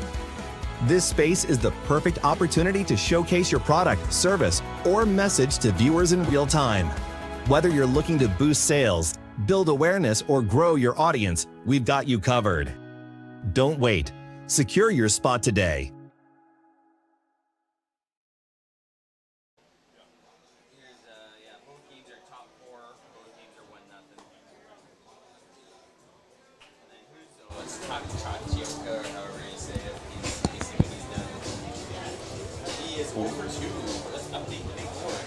We go to the bottom of the third inning. Welcome on in here to Fergie Jenkins Field. Beautiful Sunday afternoon. Barnstormers TV. And Chatham-Kent has a bit of work to do, down 3-0 to the Toronto Maple Leafs. Mike Renier along with Ed Myers. And to try and begin this comeback here in the third, here's Torin Vasilevskiy. Only had 6 batters to date in 2 innings, so we haven't seen too much offense tonight after having a typical, I guess, when the floodgates open the night before. The next day you don't get out of the blocks that quickly, but that could all change.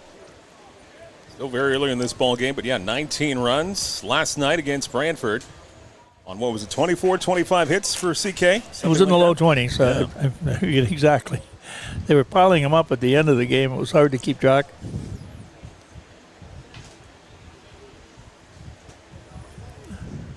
This one just a bit low and out of the strike zone, as Vasilevskiy has a quick 2-0, 2 balls, no strikes count in his favor.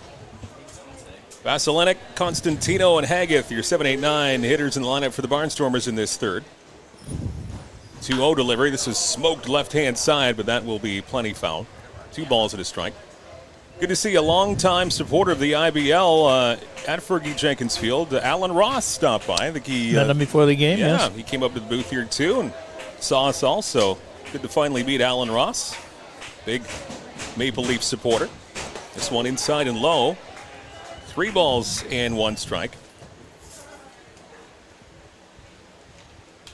Just wish that there was less distance between Toronto and CK, especially when he wasn't driving. He was a passenger the entire way. Made it seem a bit longer, but good to see Alan Ross. This one outside, a leadoff walk, 5-pitch walk. Torin Vasilevskiy reaches base to kick off this bottom of the third. So good patience there for the Barnstormers' third baseman. A string of left-handed batters here. We'll have 4 in a row. Constantino, Haggith, Morrison, and Morin have to focus extra strong. We're seeing a good sweeping curveball.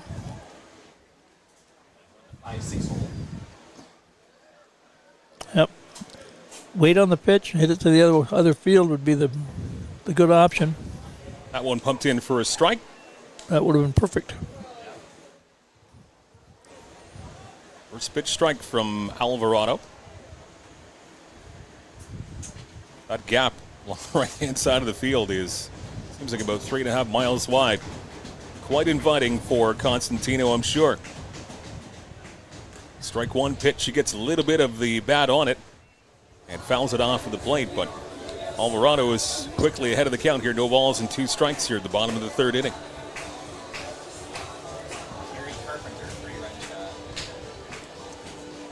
21 hits yesterday 21. for the Barnstormers, thanks to name's John Boy looking in this afternoon. So thanks for that, John.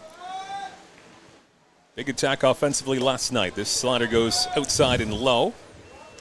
1 ball and 2 strikes here in this bottom of the third.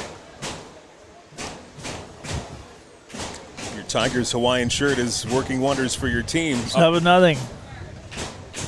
I knew this would be a good day.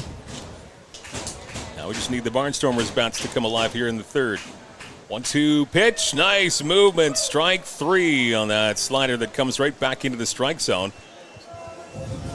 When it came out of the pitcher's hand, looked to be relatively inside, or a fair bit inside, but it came right into the strike zone. Yeah, you got to protect the plate with 2 strikes. Again, easy to say. But if it's close enough to be called a strike, it's close enough to swing at. So throw strikes, protect the plate. That's the old book from 100 years. Yep. Play baseball. It hasn't changed a whole bunch. Number 9 hitter this afternoon, Braxton Haggith, with 1 on, 1 out.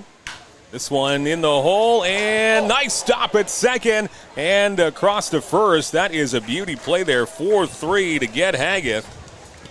And put a star next to that one from Dan Mara, who came a fair bit and dove to his left to prevent that from going into right field. That was almost a seeing eye single there. Very good play moving to his left. Again, a veteran second baseman. It did move Vasilenic up to scoring position now as he is at second base. 2 out, back to the top of the order, and Evan Morrison for CK.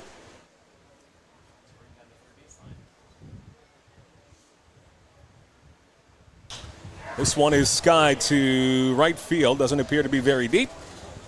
And that's going to be caught in right field. And that's going to do it for the 3rd inning here for the Barnstormers. 1 left on in scoring position and no runs across. We've played 3 complete. It's 3-0 for Toronto on Barnstormers TV with Kent Essex Mutual Insurance Company, Ontario's trusted insurance provider.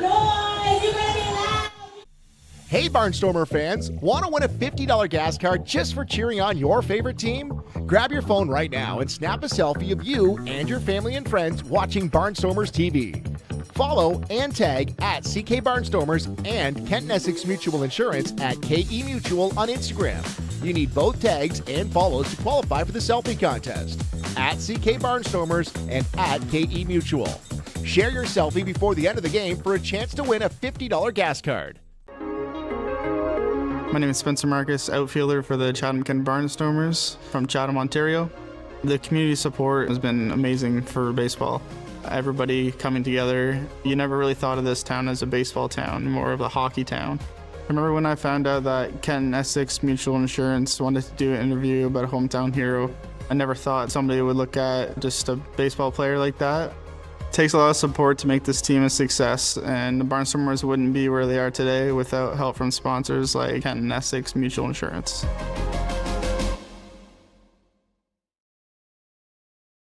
The Chatham Barnstormers have multiple summer camp opportunities available. Chatham's week-long summer camp from July 7th to 11th. Leamington's week-long summer camp from July 14th to the 18th. Then we head back to Chatham from July 21st to 25th. Wallaceburg summer camp between July 28th and August 1st. And finally Dresden's summer camp between August 4th and the 8th. Contact us today at the email on screen.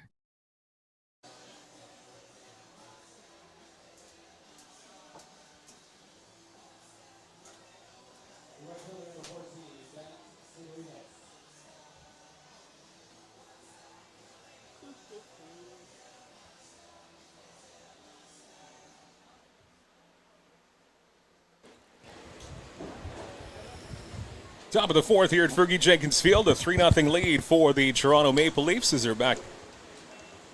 Maybe try and increase that lead. The 9-1-2 batters to face Aiden Ryan. That was pitch number 76 right there, so it's been a busy afternoon for Aiden. When you're averaging 25 pitches an inning, that's really high.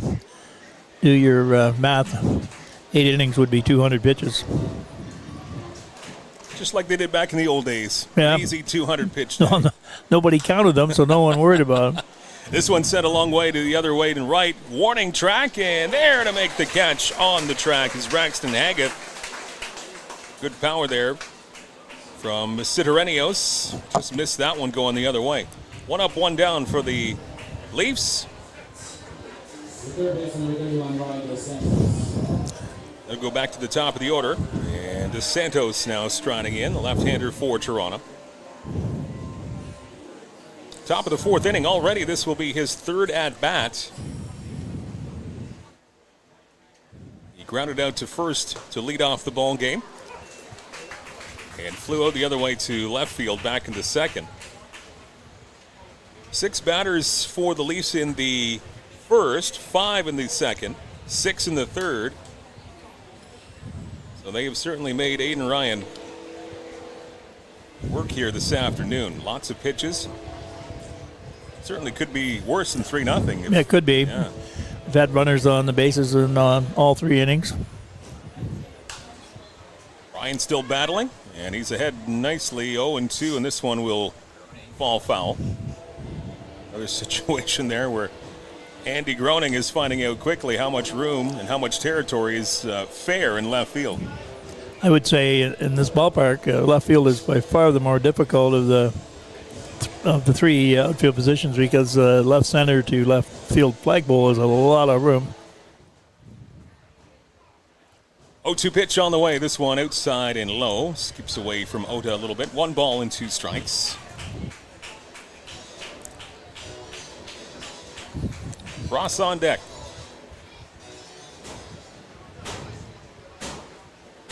Hands getting behind Aiden Ryan and the Barnstormers looking for a strikeout here. 1-2 pitch and a swing and a foul off. Looked like it clipped Ota. Umpire buying a little time for him. It looked like Ota was affected too much. Gets a little high five from the batter Santos. The catchers and umpires work really well together behind the plate. Sort of take care of each other when one gets clipped. I think it was last Sunday we saw the home plate umpire. He really got hit. He had a rough afternoon, getting hit a couple of times. One certainly far worse than the other time, but luckily he was all right. 1-2 pitch. This is high for ball 2. This evens up the count. 2 balls and 2 strikes on Santos.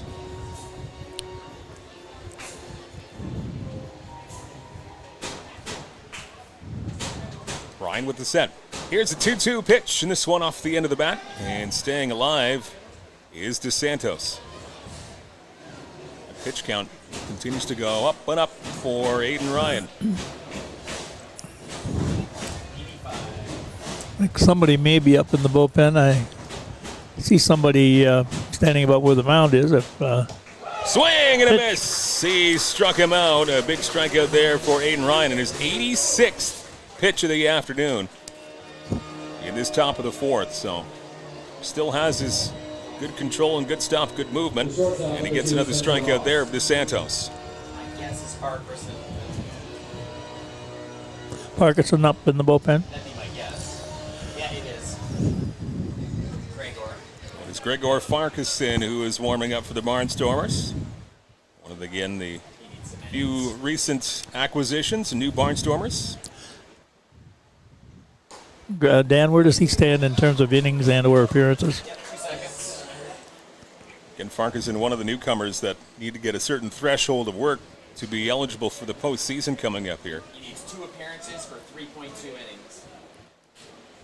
All right, there you go. He needs 3 2/3 innings and a couple of appearances. Farquharson, that's what he needs over the course of this game and the 2 games on the road to be eligible for the postseason.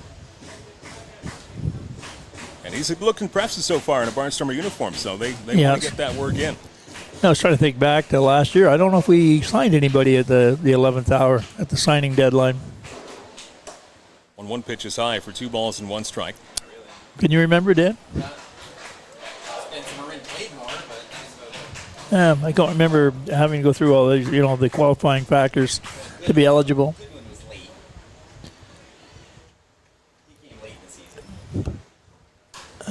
There's one sent the other way. This is trouble in the corner. Barnstormers hoping it's foul, and it is foul. That was targeted to that right field corner, so Ryan and the Barnstormers catching a break there.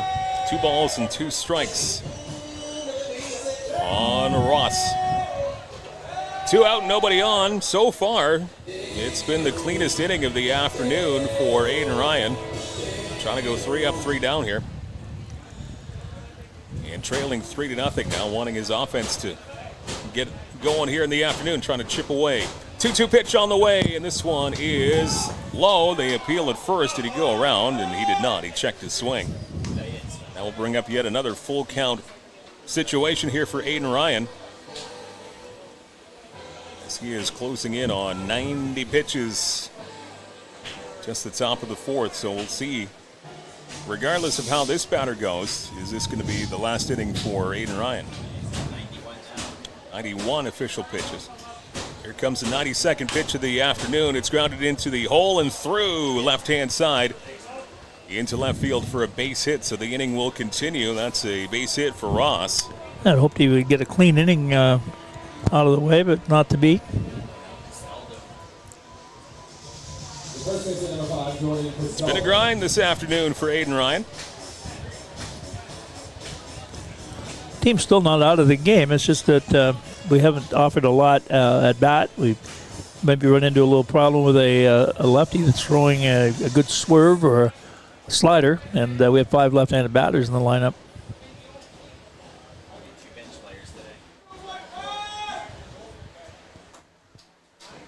First pitch to Castaldo. That's stung to center field and having some trouble with it, but falling down, stumbling, and making the catch out in center.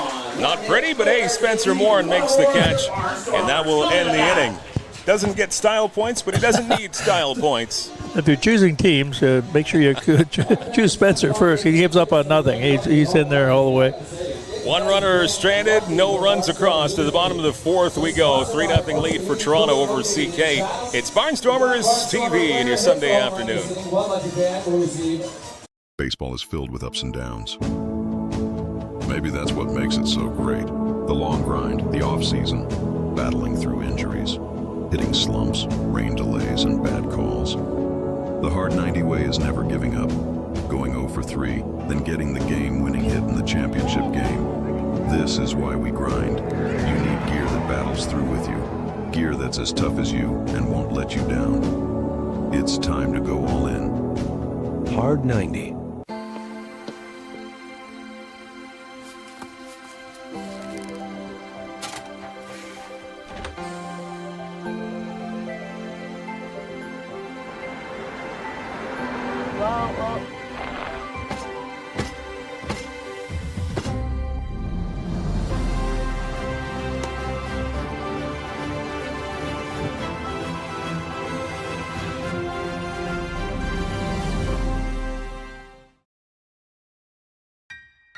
Still selling critical illness insurance.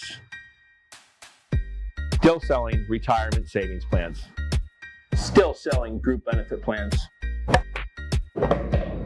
Still selling life insurance. Still selling disability insurance. Are you selling insurance? Not today. Play ball.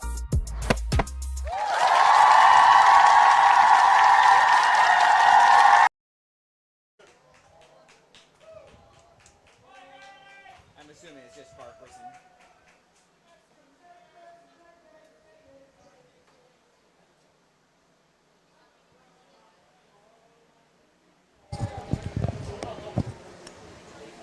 Back to Fergie Jenkins Field on your Sunday afternoon. Mike Renier along with Ed Myers. Peter Cobb on the field pre- and post-game show. Dan Dominguez, our statistician. West Bay Arjan, our director this afternoon, producer. And a 3-0 lead for the Toronto Maple Leafs. Far better showing for Toronto than where we were 7 days ago here. For sure. You never know. Every day is another day, and it's the nature of baseball. Especially comparing last night's offensive output and today's. Another day, right? That's right. Mackey is back at first base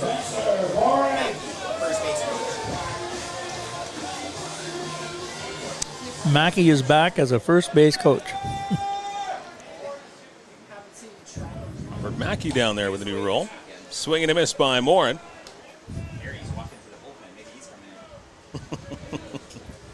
2, 3, and 4 in the order here for the Barnstormers. Morin, Groening, and Oda.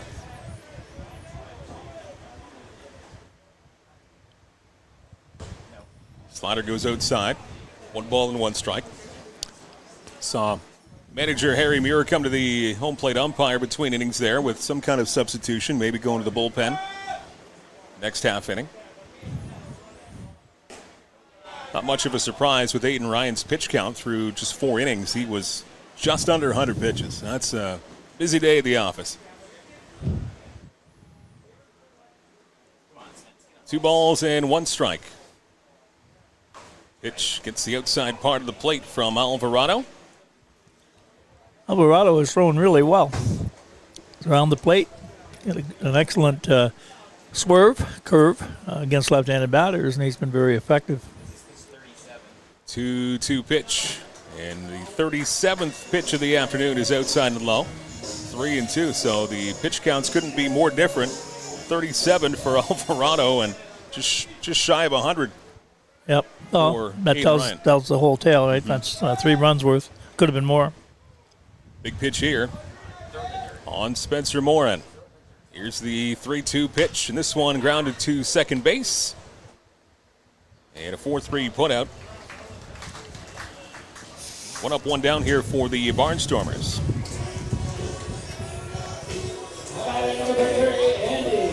Alvarado has only seen 1 over the minimum here. Clean inning back in the first. Gave up a hit in the second, but that was wiped out by a double play. And only saw 4 batters in the third. So a very economical afternoon for Alvarado and the Toronto Maple Leafs. This pitch inside and low to Andy Gronick. Left fielder this afternoon for the Barnstormers. He's 0 for 1. He flew out to left back in the first. Swing and a miss and a sweeper. Couldn't catch up to that one. 1 ball and 1 strike. Well, I haven't figured out in 1 week what the catcher has on for his shin pads. So they look like dangling beads from the shin down or from the knee down. Things like that fascinate me, I guess. I'm not sure. Well, it's the game within the game, yeah, right? Yeah.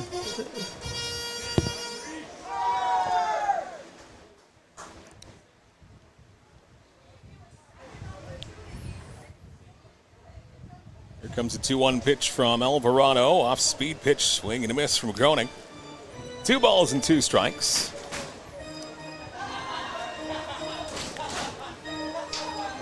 Out of town in Hamilton, the London Majors on the road. They have a 2-0 lead on the Cardinals. Here's the 2-2 delivery and a swing and a miss. That one bottom dropped out again, and Groening couldn't catch up with that one. 2 up and 2 down. That is strikeout number 4 of the afternoon for Alvarado of the Maple Leafs. Very good afternoon so far, and that will leave it up to Yu Shinoda, trying to keep this inning alive here for the Barnstormers. Bottom of the 4th, and a 3-0 lead for Toronto. This one stung the other way, and this will fade foul. Strike 1. So a 2-0 lead for the Majors on the road in Hamilton. So you've got the Majors and Barnstormers battling for maybe as high as second place in the IBL. That one low. And then for Hamilton, they're about, I think they're a couple of games behind the Barnstormers. A couple of games behind, but they have games in hand. That's what gets it, makes it difficult. So right now, 2 behind the Barnstormers of the Hamilton Cardinals. Worst case scenario, those 2 games are won by Hamilton. That puts them just 1 back of the Barnstormers. So as we mentioned a couple of times, in that game, the Barnstormers will win somehow. Either London losing or Hamilton losing, which will be good news. And a cherry on the top would be a come from behind win here for CK. Still lots of baseball ahead here in the bottom of the 4th. 2-1 delivery is just a foul off. Getting a sliver of that one was Oda, and fouled off the catcher. 2 balls and 2 strikes. That's where Oda has to stay back. Do not lean, do not guess. Put your weight on your back foot. Spread your stance out a little bit. Go with the pitch. Try to hit it to left field. 2-2 pitch on the way, and this one will skip away from the catcher. Yeah, all those straps dangling, I think if I were catching, that would bother me. I feel like they would be tripping me. No problem for Javier. Huh. I'm not sure if they're part of the shin pad or whether there's something that's been added. We might get you down there. We'll have to have you strap those on to see how it Try feels. them on. Maybe you'll love them. You don't know. Count is full on Oda. 3-2 pitch on the way, and this one is fouled off the plate. Oda remains alive at 3 balls and 2 strikes. 2 out here in the bottom of the 4th. Barnstormers have been in tough all afternoon against Alvarado. Trying to get some kind of spark offensively here. Looks in for the sign. And the 3-2 delivery, and that's inside. Did it hit him? Doesn't matter. It's ball 4 anyway. And Oda will take first base to extend this bottom of the 4th. It's our third base runner for 4 innings.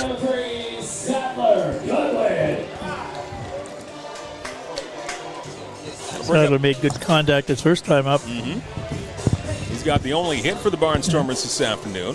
You see his numbers coming into the afternoon, just shy of 300 average. 31 driven in all season. Great player for the Barnstormers all season long, offensively and defensively. Can't catch up to that one. Bit of an off-speed delivery there from Alvarado.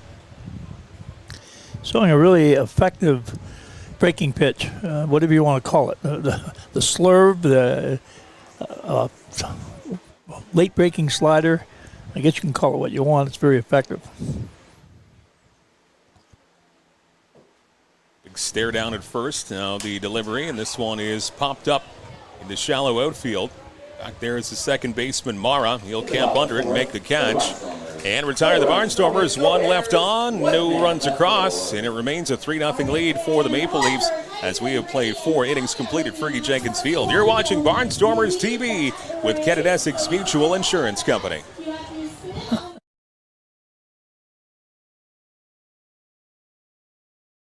Go. You guys are going to race those pylons here and then race back. And the first one back is the winner, all right? All right. 3, 2, 1, start spinning. Got Oliver's sister Hazel with me here for emotional support. Jack's with me too for my own emotional support. All right, spin it, guys, spin it. This is a tricky one.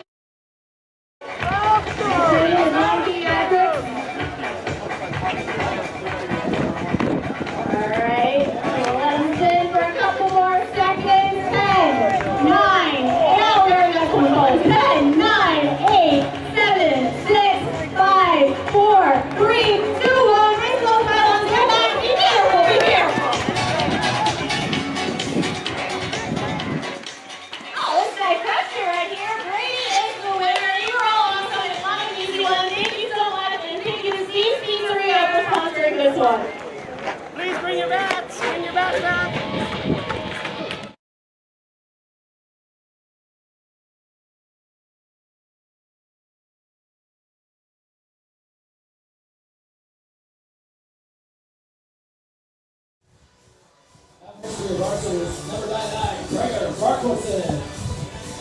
New pitcher for the Barnstormers. We've played 4 complete here at Fergie Field. Mike Renier along with Ed Myers. Dan Dominguez, our statistician. Wes Bayarjan, our producer. And that's 4 innings complete for Aiden Ryan. Just shy of 100 pitches. And Farquharson's now going to come in the bullpen here for the Barnstormers. So 93 pitches for Aiden Ryan, 56 of them strikes. 6 hits, 3 earned runs, and those 3 walks. He gave up that 2-run home run back in the top of the first. And his night is now done after 4 innings.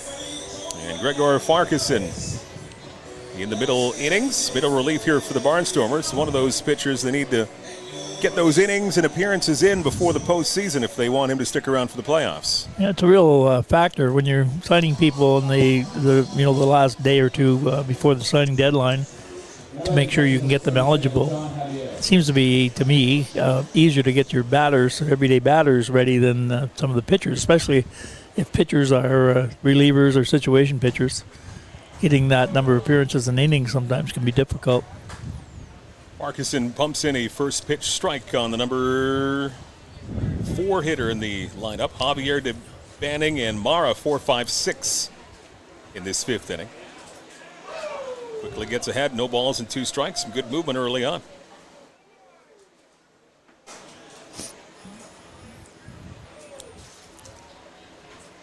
Oh, 2 delivery on the way. That one just a little bit outside and high. 1 and 2. He's bringing it. He's throwing hard.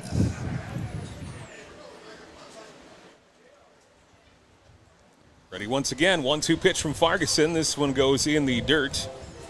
That'll leave it up to count 2 balls and 2 strikes. 6'2", 225. Pretty imposing frame on that hill, though. 6'2". He's a big guy. Yeah, he's in 225. Heading on to the bullpen for the stretch drive and into the playoffs for the Barnstormers. Wearing a big number, too, 99. A lot to live up to with that number. Here's the pitch, and that's a ground ball to third. A little bit of a hop, tricky hop. Throw across the diamond, and a 5-3 put out. Good job by Vasilenik at the hot corner. Sometimes it's hard to be there, too. 1 up and 1 down here in the top of the 5th. Center fielder number 19, Dennis DeBanning. I'll bring up Dennis DeBanning for the Maple Leafs.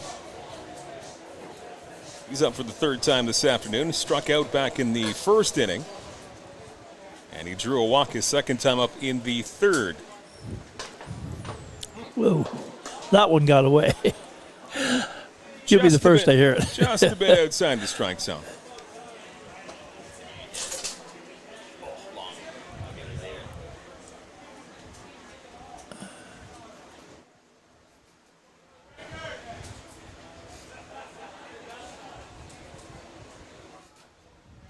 Farquharson's pitch. Good pitch once again. Swing and a miss. Blows it by DeBanning. Evens up the count. 1 ball and 1 strike. 2 Maras up next in the order. Justin Mara on deck. Dan Mara will follow him. 1-1 pitch on the way, and this one skied to center field. Medium depth right there, and making the catch dead center field is Spencer Morin. Quick work out of the pen here for Farquharson. The designated hitter, number 9, Justin Mara. I'll bring up Justin Mara, designated hitter. Hit the ball hard a couple of times, but he's 0 for 2 his first time up. He had a scorcher to first, but it was a line out to Constantino right in his glove, and that wrapped up the 1st inning. Defensive gem there at first. He's also flown out to center field, Mara has.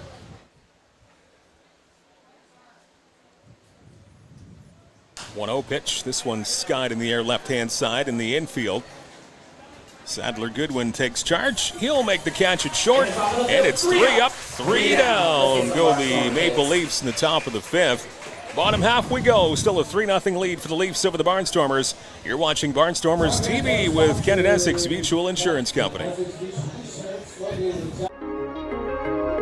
My name is Spencer Marcus, outfielder for the Chatham-Kent Barnstormers from Chatham, Ontario.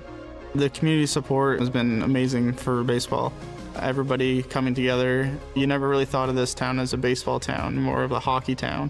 I remember when I found out that Kent Essex Mutual Insurance wanted to do an interview about a hometown hero. I never thought somebody would look at just a baseball player like that. It takes a lot of support to make this team a success, and the Barnstormers wouldn't be where they are today without help from sponsors like Kent Essex Mutual Insurance.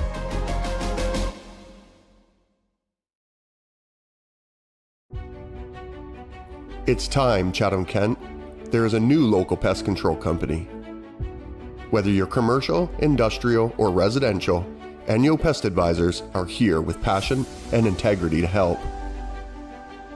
If you need advice or help with a pest issue, call us for a no-obligation quote today. 226-627-4944. Enyo, bigger than bugs. Looking for a fun, active way to keep your kids moving? At Great Lakes Gymnastics, our recreational classes are all about building strength, coordination, and confidence, all while having a blast.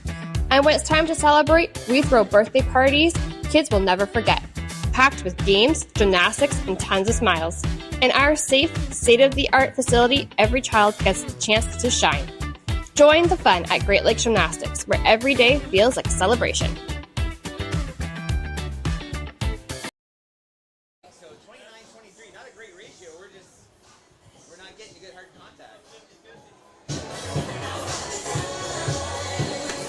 Final home game of the season for the Barnstormers, in the regular season anyway. Bottom of the 5th inning, 3-0 lead for the Toronto Maple Leafs. Mike Renier along with Ed Myers. And The Barnstormers trying to get something going offensively here. Victor Plaz, Torin Vasilenic, and Owen Constantino due up here in this bottom of the 5th. Trying to get more of that magic, that home run magic from last night as Plaz hit a long home run, a grand slam last night. Getting on base would be really good. Yeah. Just get something started right now. Home run would be acceptable too. And trying to bunt his way on, maybe catching the infield napping a bit. Unfortunately, he fouls this one off for strike one. Plaz. He's just trying to do that, just try to get things going, get a man on base.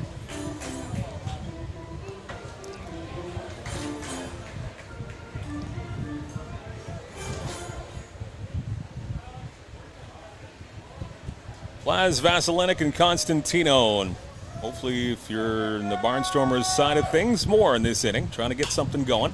Plaz sends one through the hole into left field for a base hit. There's your seeing eye single, a multi-hopper right through the infield, and that's we needed that, yeah. Yeah.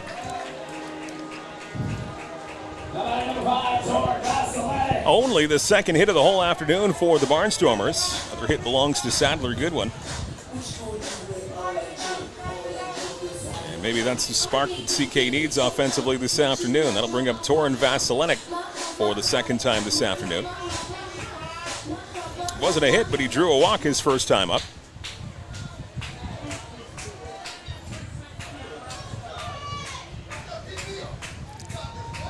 And now he squares the bunt.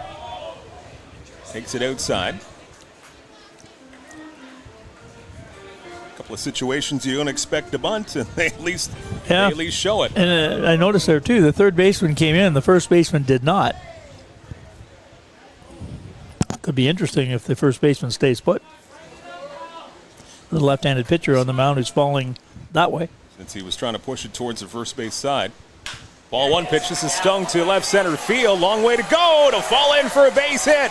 Turning around second, heading to third, and now getting into second with a stand-up double is Torin Vasilenic. Victor Plaz to third. The Barnstormers in flight with second and third, nobody out. That one hit on the screws from Vasilenic.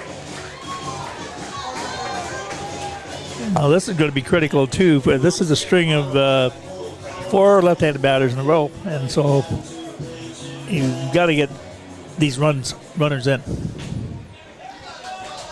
Huge opportunity. Barnstormers down by 3.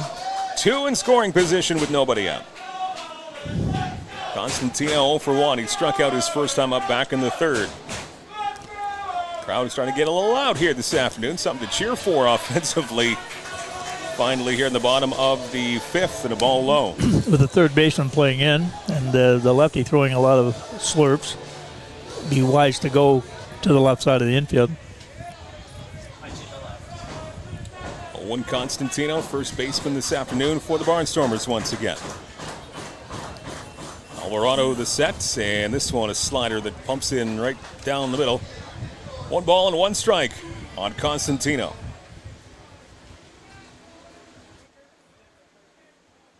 Seeing eye single from Plaz and a stinging double the other way from Vasilenic.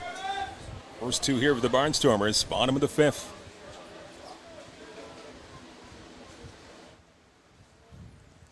Here's the 1-1 delivery, and that one almost comes back into the strike zone, but stays just inside. He's been freezing Kaslenic on those curveballs on the inside. He's taken 2 or 3 for a strike. Lefty versus lefty matchup, and as Ed mentioned, that's going to be the case over the next 3 or 4 hitters. 2-1 the count. And the pitch, this one inside, almost hits Constantino, and he spins out of the way. He's feeding him a steady diet of those slow curveballs. Did not curve back towards the plate, so that is advantage Barnstormers and advantage Constantino. 3 balls and 1 strike, 2 on for Chatham-Kent. Nobody out just yet here, bottom 5. Braxton Hageth on deck. Alvarado is ready. And the 3-1 delivery, swing and a miss. He took something off that pitch. And that is going to even up, or it's going to fill up the count. 3 balls and 2 strikes. Got to make contact with the ball. Ground ball, anything. Just to get the runners moving.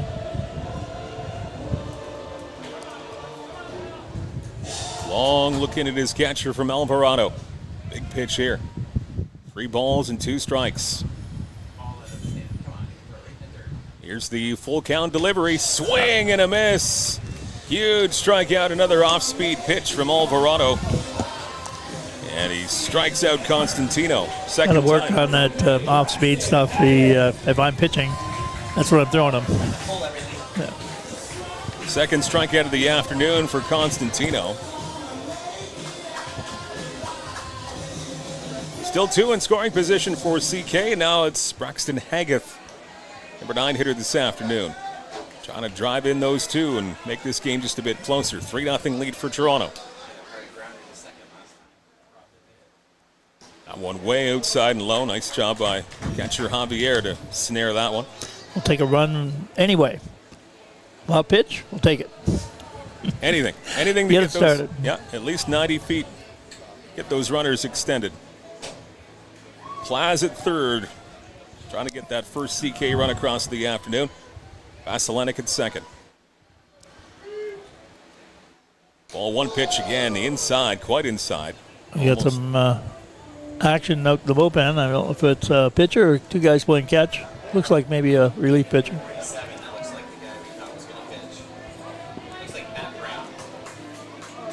Maybe Matt Brown in the bullpen here for the Leafs.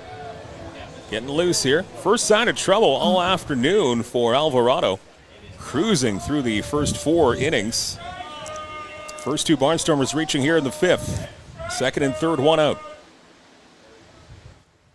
2-0 delivery. Braxton Haggith, that one swing and a miss. 2-1 on the big left-hander for the Barnstormers. Here's where you definitely have to get that bat on the ball somehow.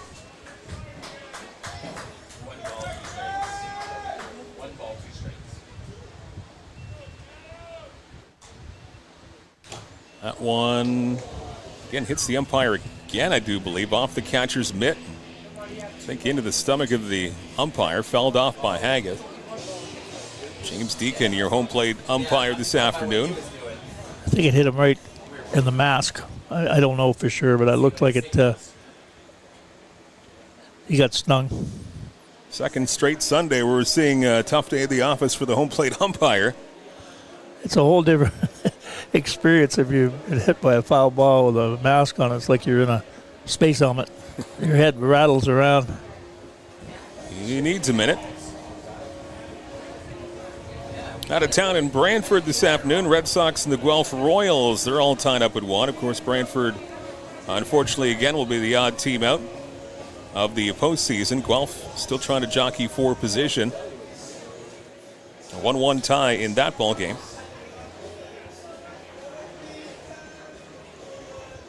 London's in Hamilton this afternoon. Of course, Barnstormers looking on that one. It's still a 3-0 lead for the Majors over the Hamilton Cardinals. There you see it right there on your screen, the out-of-town scoreboard. 3 games all around the same time as starting across the IBL.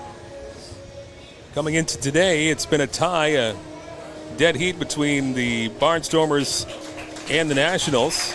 22 wins, 17 losses, tied for third in the IBL as the home plate umpire gets a nice hand from the crowd here at Fergie Field.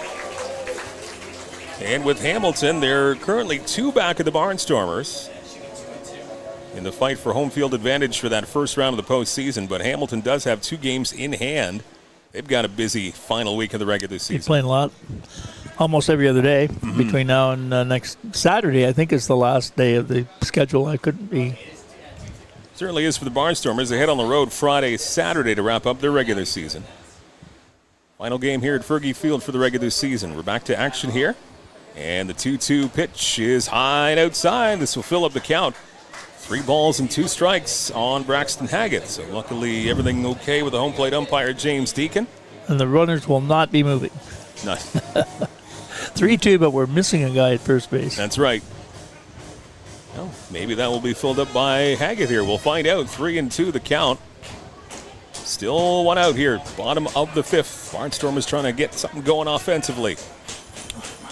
Big one here. 3-2 pitch on the way, and this one is a swing and a miss.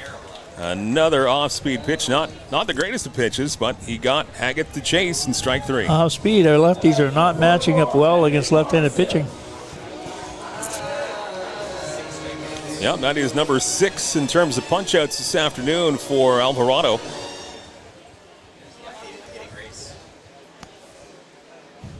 Back to the top of the order, and Evan Morrison, who's trying to get the batting average crown of the IBL. He is coming into this particular at-bat, .413. Thanks to our statistician, Dan Dominguez, on top of the up-to-the-minute batting averages here between Morrison and Takioka. Battling it out for the batting average crown for 2025, outside and low. That's ball 1. Incredible year for the mostly second baseman Evan Morrison this season. And I said the irony of that is that he is a shortstop in college ball. Right. Playing a lot at second, yeah. DHing this afternoon. And who knows, he might get the Rookie of the Year honors. We'll find out. He's certainly very much in the running for that. Great addition for the Barnstormers. Ball 1 pitches outside. 2 balls and no strikes on Evan Morrison. And of course, he is being pitched very carefully by Alvarado in this situation with 2 runners in scoring position. I think one of the conditions, too, for the Rookie of the Year, you have to be a Canadian ball player. And not sign a pro contract. And cannot have played pro. Signed, yeah. Some people sign and never play. Mm-hmm. 2 balls and no strikes on Morrison. Spencer Morin on deck. Alvarado looking in for the sign. 2-0 delivery, and that does catch the outside corner, says the home plate ump Deacon. Fans here at Fergie Field not appreciating that call too much. 2 balls and a strike.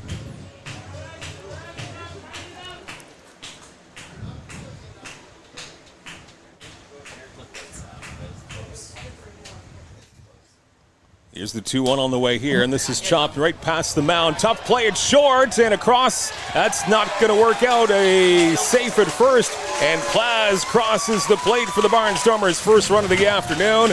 They're on the board. It's a 3-1 ball game here at Fergie Jenkins Field. It's good for a couple of good reasons. Morrison gets another hit, and we broke the jam there without scoring. It's 3-1. Doesn't have to be pretty, and it doesn't have to be a big hit. That works out. 60.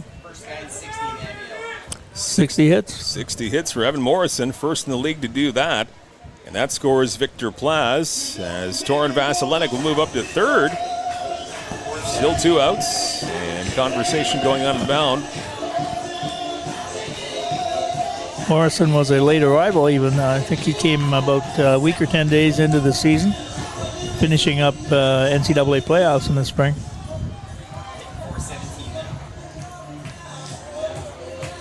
That average up to .417 for Evan Morrison. Just an incredible season.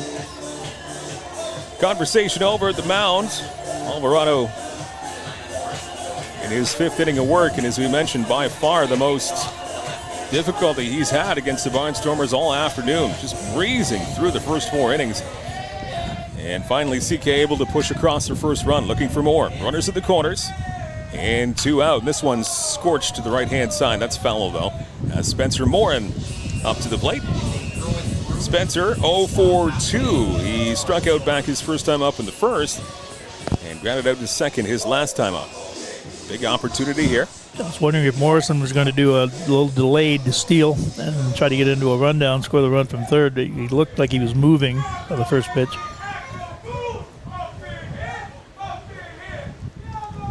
Strike 1 pitch, and this is sky to right field. This looks like it's going to stay in the park in front of the warning track. And, yep, makes the catch out and right. And that's going to do it for the Barnstormers rally. But they do get 1 across. They break up the shutout, and they're within 2 runs. We played 5 innings complete. 3-1 lead for Toronto. You're watching Barnstormers TV with Kent Essex Mutual Insurance Company.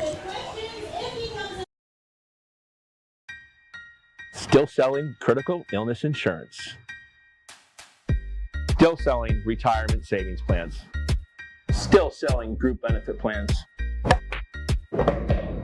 Still selling life insurance. Still selling disability insurance. Are you selling insurance? Not today. Play ball.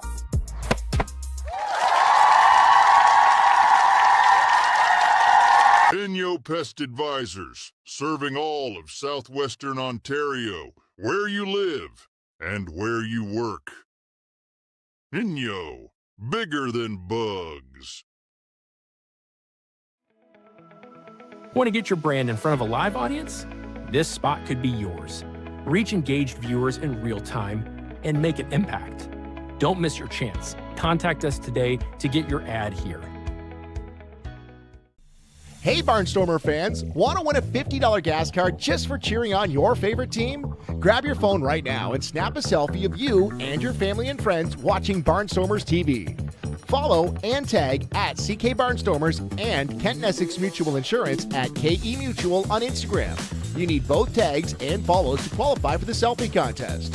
At CK Barnstormers and at KE Mutual. Share your selfie before the end of the game for a chance to win a $50 gas card.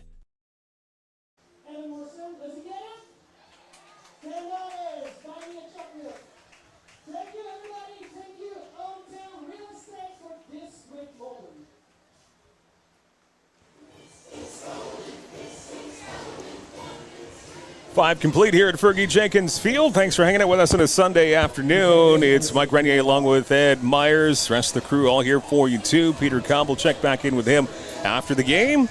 Statistician Dan Dominguez, West by Arjan, our producer, in a 3-1 lead now for the Toronto Maple Leafs. Barnstormers able to push one across the last half inning.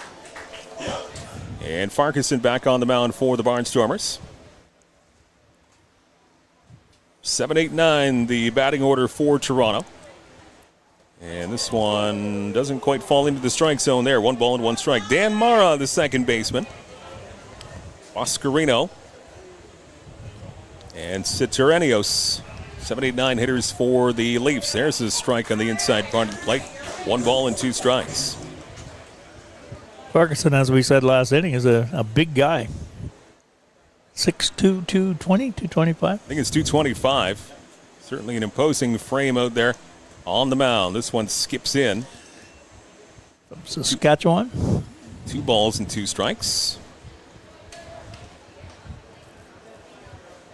Believe he needs one more appearance, if I'm not mistaken, one more appearance after today's game. To start today, he needed that. 2 for 3 points. Okay, so after today, and he needs a collective 3 2/3 innings to qualify for the postseason. The other way, tricky play, Plaz at second, but he spins, fires, and that throw goes wide. And he had more time than he realized that he had, so good job by Plaz to get over there and glove it. But he rushed the throw, and it goes wide, so that's going to be an E4. I was just thinking the spin cost him the trouble there. All he had to do is set and go and throw to first base. He got in a hurry and spun. I think he lost sight of first base when you spin.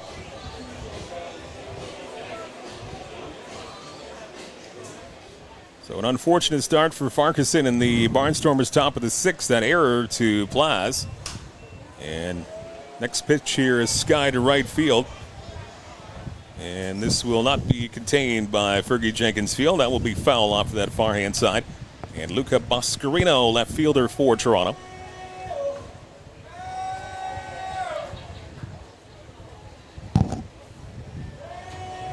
Out of town, couple of other games, all tied up in Hamilton now. The London Majors and Hamilton Cardinals, a 3-3 ball game. And this one stung into the gap right center field. Long way to run for both outfielders. And diving, making the catch at center field. What a nice defensive gem that was.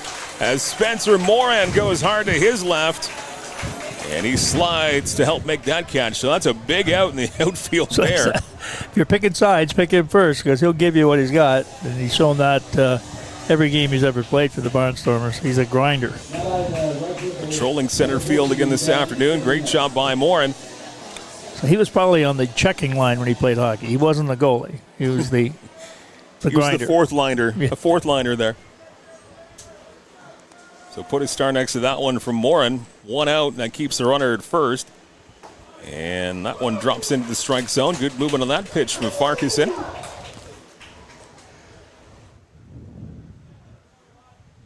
Gregor Farquharson, the second inning of work this afternoon. This one again sent to the outfield, and again a long run to his left for Morin. And he's now going to give way to his right fielder, Braxton Haggith. Haggith will take charge to make the catch. So a couple of not all that easy fly balls to the outfield there. Between the two outfielders, and both of them were right between them. But both converted to outs. And after that error to kick off this half inning, 2 outs. So 2 outs and 1 on. And that will bring us back to the top of the batting order, and DeSantos for Toronto.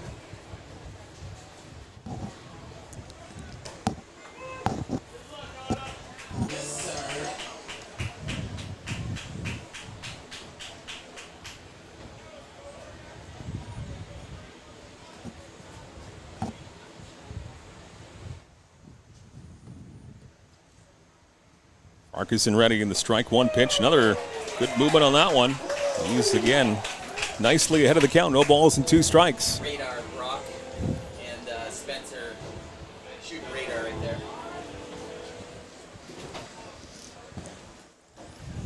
No balls and 2 strikes. Runners going. Pitches outside. Throw down to second, and they got him out at second.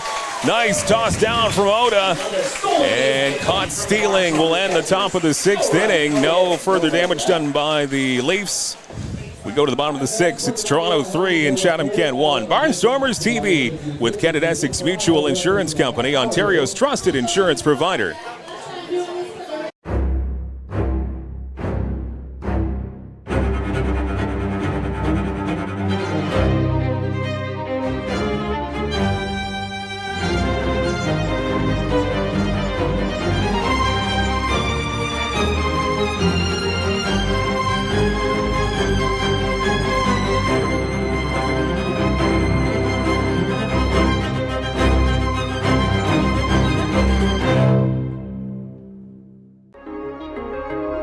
My name is Spencer Marcus, outfielder for the Chatham-Kent Barnstormers from Chatham, Ontario. The community support has been amazing for baseball. Everybody coming together. You never really thought of this town as a baseball town, more of a hockey town. I remember when I found out that Kent Essex Mutual Insurance wanted to do an interview about a hometown hero. I never thought somebody would look at just a baseball player like that. It takes a lot of support to make this team a success, and the Barnstormers wouldn't be where they are today without help from sponsors like Kent Essex Mutual Insurance.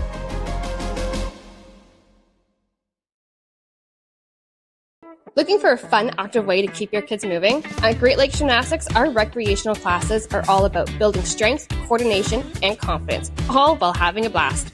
And when it's time to celebrate, we throw birthday parties kids will never forget, packed with games, gymnastics, and tons of smiles. In our safe, state-of-the-art facility, every child gets the chance to shine. Join the fun at Great Lakes Gymnastics, where every day feels like a celebration.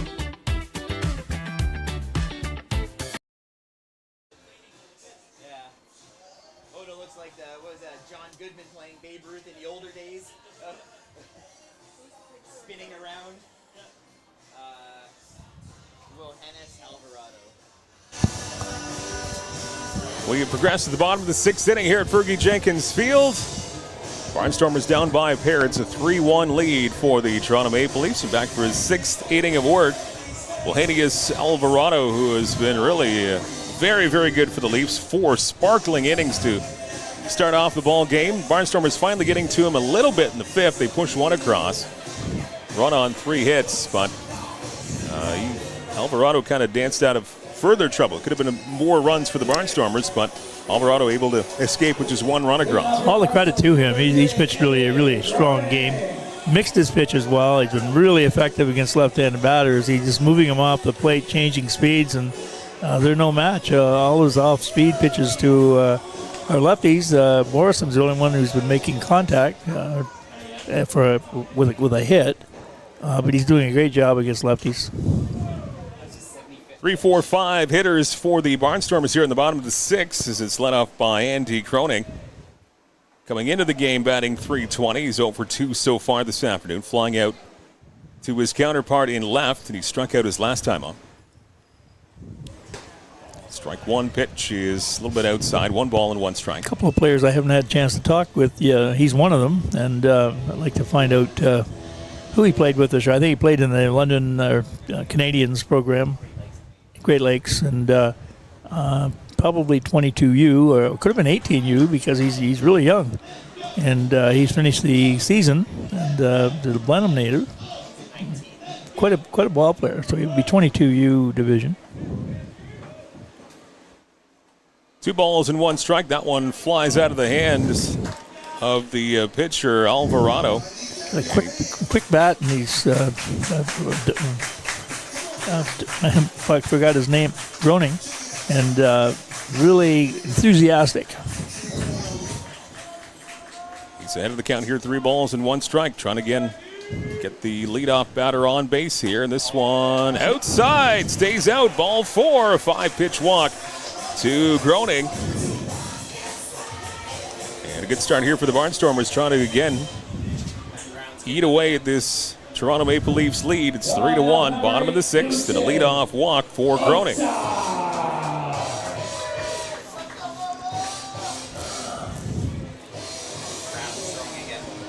Oda's got to try to get on. He's got to really focus. He's having trouble with left-handed pitching, leaning a lot, and off-speed pitching. He's really had trouble. Let's see if he can get through this.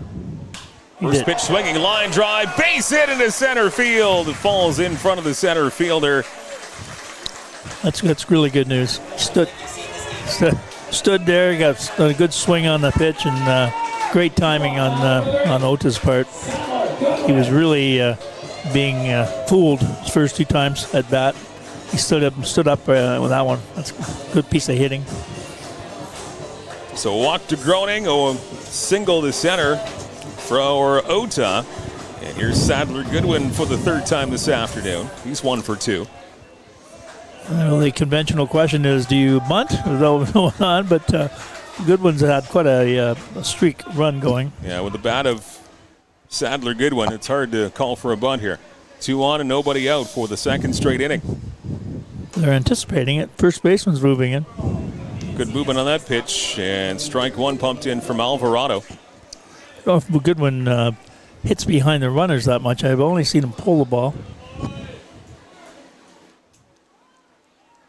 Groening at second, Oda at first. Bottom of the 6th inning.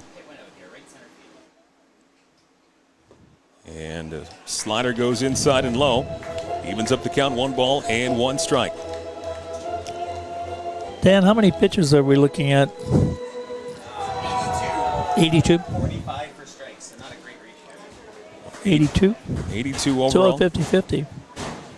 So 45 in for strikes of the 82 overall for Alvarado. 1-1 the count on Sadler Goodwin. Pitch remains outside. Tried to tail back towards the strike zone and just misses the outside part of the plate. So Goodwin ahead of the count here at 2 balls and 1 strike. 6 hits in the afternoon for Toronto, 5 hits for the Barnstormers. And 4 of those 5 hits have come in the last inning plus. Barnstormers trying to capitalize here. 2-1 delivery, and this is in for a strike. Slid that in under his hands. It was a good pitch. Sneaky fast. 2 balls and 2 strikes from Alvarado. Victor Plaz waiting on deck. Great opportunity here for the Barnstormers, trying to get even closer here. 3-1 ball game, 2-2 deliveries on the way here from Alvarado. Swing and a miss. Bottom falls out. Nobody can hit that pitch, right-hander or left-hander. 7th K of the afternoon for Alvarado. And this is shaping up like it shaped up last inning, where the Barnstormers had the first 2 on after a single and a double. And the third batter struck out. Barnstormers able still to push a run across last inning. And we'll see if there's going to be any kind of pitching change here as the coaching staff on the mound. I think they might go to the pen here. But no, he's going to, they are going to go to the pen. Yeah, they takes the ball away. Yeah. He faked you out. He thought he was giving the pat and walking back, but no, he goes to the pen. And that is going to do it. End of the afternoon for Wilhenius Alvarado, but he is going to get lots of handshakes from his teammates. Pitched really well. Absolutely. So Alvarado's day is done. 5 1/3. 47 strikes and 37 outside of the strike zone. So 85 pitches and only scattering 5 hits. Walking 3. So again, really, really good numbers for the starting for the Toronto Maple Leafs, Alvarado this afternoon. And he was able to do quite a bit for his ERA as well. He came into the game 6.3 ERA, 6.38. And so he was able to do a good job on that number, only giving up that 1 run in 5 1/3. ERA is a really difficult thing to bring down. Once you get it up, you really have to work to bring it down, and it can inflate so quickly and easily. You have one bad inning and give up 4 or 5 runs, and as we said before, those 5 runs you give up in 1 inning is a 45 ERA. Yeah. So get it down into low single digits is really, really difficult once it blows up. So we'll bring up Matt Brown. He is going to come in relief of Alvarado. And we saw him last Sunday here at Fergie Jenkins Field.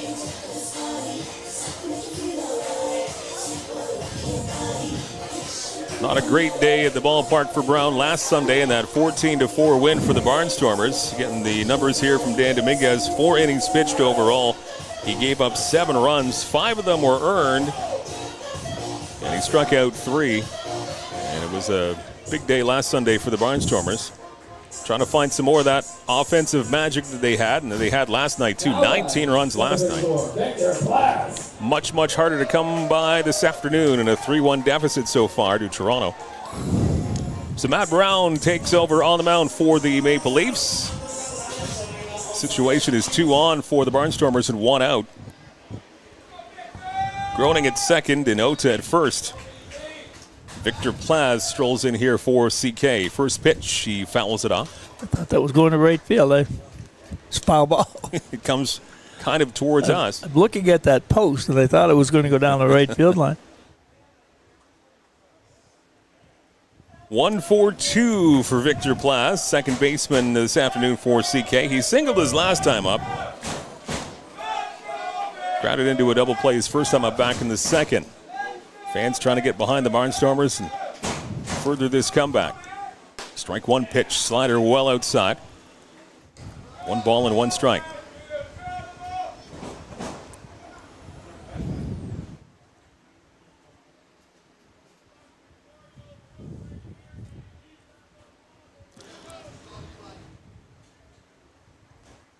Long look in here from Brown. It's catcher Javier. Pitch on the way, and that catches the strike zone in the outside corner. And Brown ahead of the count, 1 ball and 2 strikes on Victor Plaz.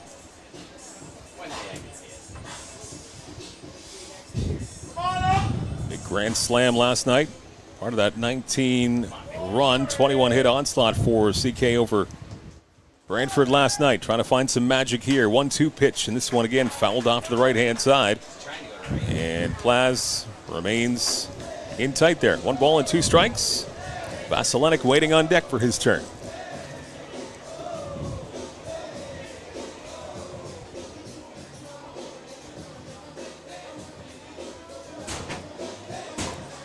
That's 7 strikeouts to this point. Brown looks in for the sign, and now Plaz asks for time and gets the timeout granted by the home plate umpire, James Deacon. 2 other games going on. London's in Hamilton. We're keeping an eye on that one. Last check, it was the 3-3 tie in Hamilton. Guelph's also in Brantford this afternoon. 1-2 the count. on Victor Plaz. There's your out-of-town scores. And the delivery to the plate. This one is skied right-hand side. This will be foul once again. So Plaz able to hang in there, keep alive.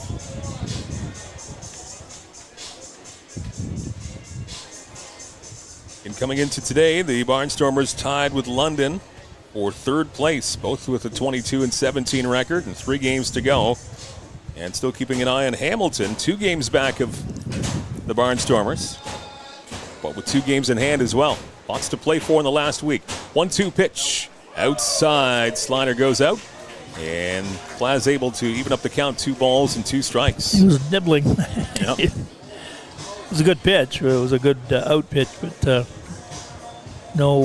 didn't bite. Big pitch here. Matt Brown now on the mound for Toronto in relief.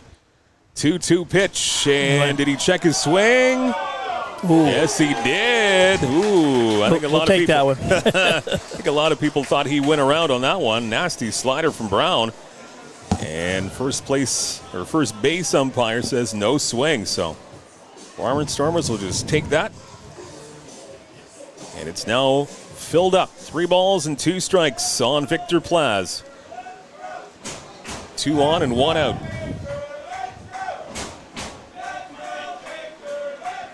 Brown ready, looked back at second. 3-2 pitch, inside and high. Ball 4.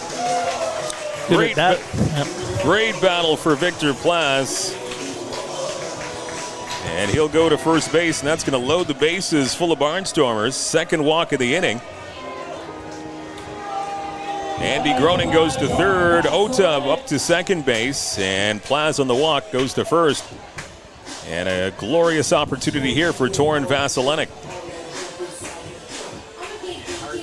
Trying to keep his perfect afternoon at the plate going. He walked back in the third, and his last trip up was a double into the gap left center field. So another hard hit ball is what we're looking for here for Vasilenic. 3-1 lead for Toronto.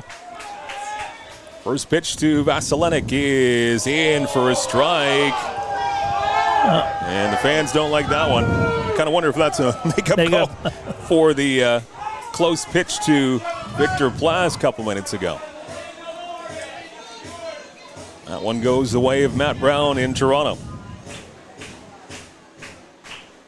Strike 1 on Vasilenic. Here's the pitch. This one considerably outside and low. Got the fans involved anyway. I like a controversial call on a pitch, and then the very next pitch, it's way outside, and then, how about that one, ump? Typical, right? Yeah. See that everywhere for sure. 1 ball and 1 strike on Vasilenic. Here's the pitch from Brown, and that one right down Broadway. 1 ball and 2 strikes, the count on Vasilenic.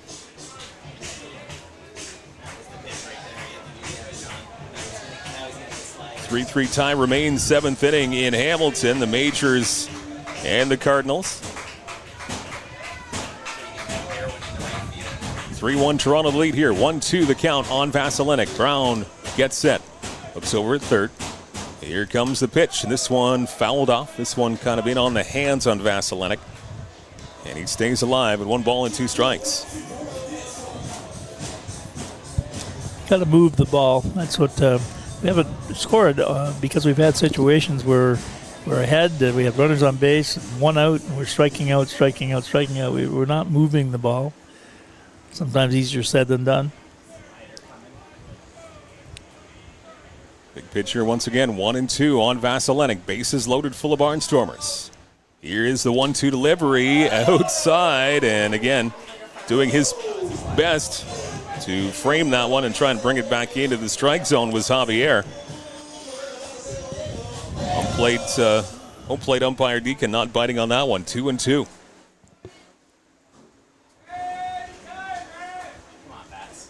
Brown looks into the side of his catcher Javier.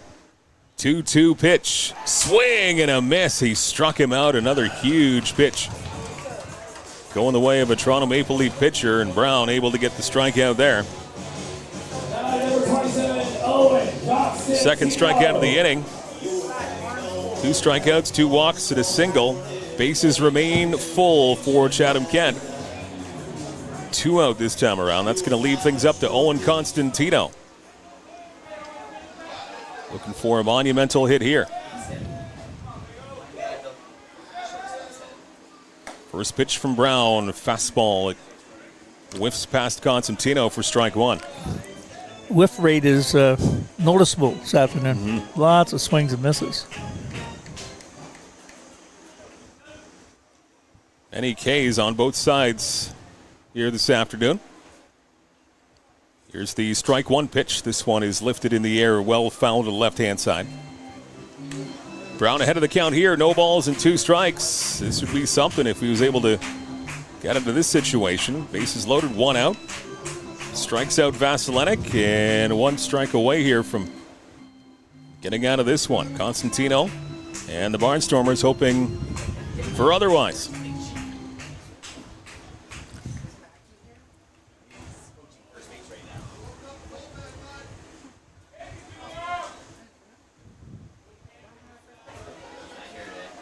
Here's the 0-2 delivery, and that one's high. 1 ball and 2 strikes.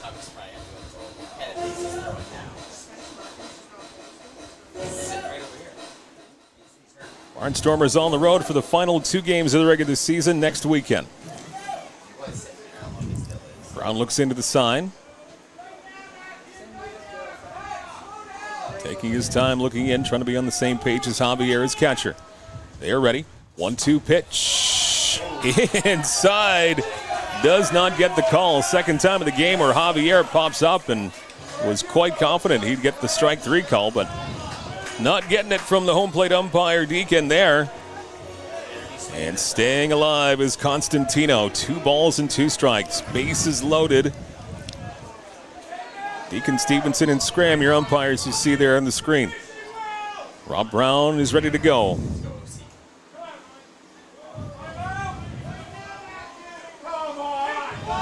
Certainly takes his time on the mound here. Here it comes, 2-2 pitch. Again, it's low, not getting the call. 3 balls, 2 strikes. Dramatic right now. Oh, boy. Bases jammed, 2 outs. Between the close pitches and the long time on the mound from... Big delay in his delivery. Absolutely, from Brown. All comes down to this. 3 balls, 2 strikes, 2 outs. Bottom of the 6th. 1 Constantino. Here's the 3-2 pitch. Up the middle. And a great stop at short. Up, throwing to first. Got him. Oh, what a play up the middle. Incredible play to end the bottom of the 6th. The 6-3 putout. And it remains a 3-1 lead for the Toronto Maple Leafs over the Barnstormers. What a play up the middle. Back with inning number 7 coming up. You're watching Barnstormers TV with Kent Essex Mutual Insurance Company. You know, sometimes keep going. I'd have been knocked down 1,000 times, yeah, I traveled around 1,000 miles, feeling so tired, but you know I can't stop now. Came way too far, won't throw in the towel. It ain't looking real good, but I won't give up. Pac said that I gotta keep my head up, so I ain't going nowhere. Yeah, I'm standing right here. Demons all around, but I ain't got no fear.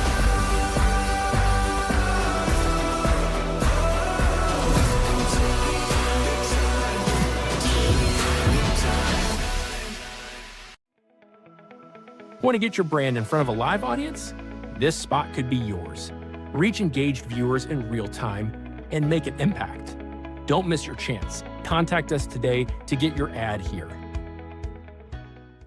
Baseball is filled with ups and downs.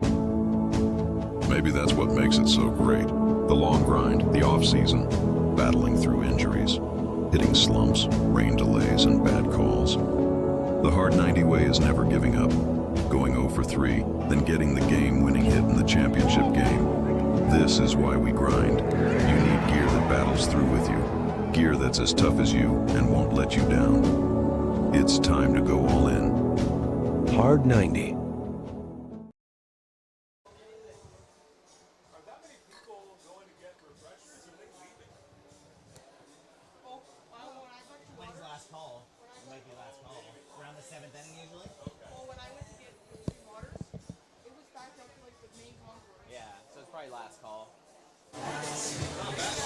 They only have, I think, 2 batters. 6 innings complete here at Fergie Jenkins Field. And it remains a 3-1 lead for the Toronto Maple Leafs over the Barnstormers. And a defensive gem right up the middle, a 6-3 putout. But a shot right up the middle. And it took a defensive gem there to prevent this from being a tie game. Looked like if that one got through off of the bat of Owen Constantino, we'd have a very different ball game right now. For sure, the play of the game at this point. Bases loaded, would have scored 2, would have tied the game. Good tight game, 3-1. Toronto with 6 hits, Barnstormers with 5, and ready to start the top of the 7th. Great job by Spencer Ross, your shortstop, to make that diving play right up the middle and make that out. 7th inning begins and a strike pumped in. And Gregor Farquharson in relief of Aiden Ryan.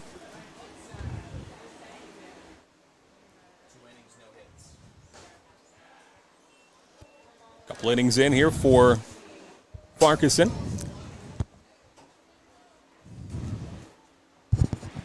Four innings pitched by Aiden Ryan. And 2 subsequent innings here for Farquharson. Now misses the last couple of pitches, 2 balls and 1 strike. Spencer Ross, Castaldo, and Javier, your 2, 3, 4 hitters for Toronto. Still a 2-run lead. Top of the 7th inning. Pitch here just misses the inside part of the plate. And 3 misses here from Farquharson makes it a 3 balls and 1 strike count on Ross.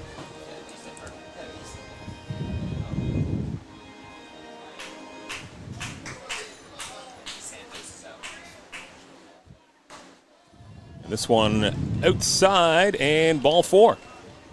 So a leadoff walk here in the 7th.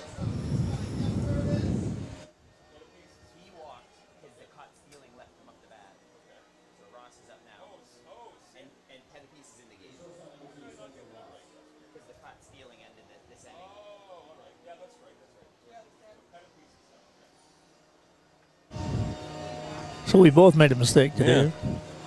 Oh, nothing new for me. I expect that from me. So pardon me, that was Santos up there who dropped the leadoff walk, and now Ross will be up here.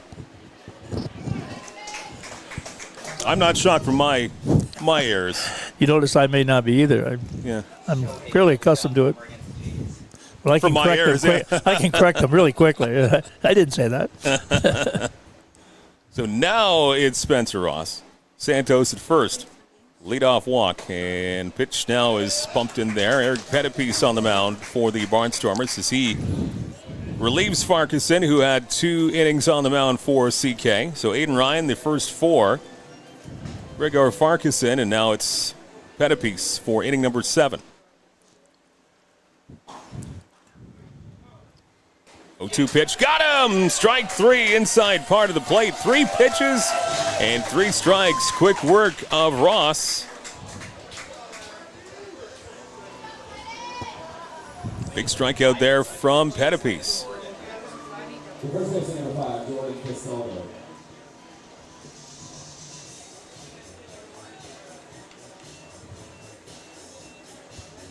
That'll bring up Castaldo in the number 3 hole in the lineup for Toronto this afternoon. DeSantos at first. He walked to kick off this inning, and then that strikeout there of Ross. Lefty on lefty matchup here. Nice slider in for a strike on Castaldo. He is 1 for 3. Got the 2 RBIs right off the bat. He sort of cast a home run over the right field fence. It didn't look like it was hit that hard, but it certainly carried. First inning. Slider well outside. 2-0 lead for the Maple Leafs early on, as Ed mentioned. Then they tacked on 1 more in the 3rd. And the Barnstormers' lone run coming in the 5th. Despite getting the opportunity to score way more than 1 run in the last couple of innings in the 5th and 6th. They can only push 1 across so far. Pitch is high from Pettipiece. 7 men left on base for the Barnstormers, so that tells you a tale right there. A lot of them in the last 2 innings have come with nobody out and runners on first, second, and bases loaded.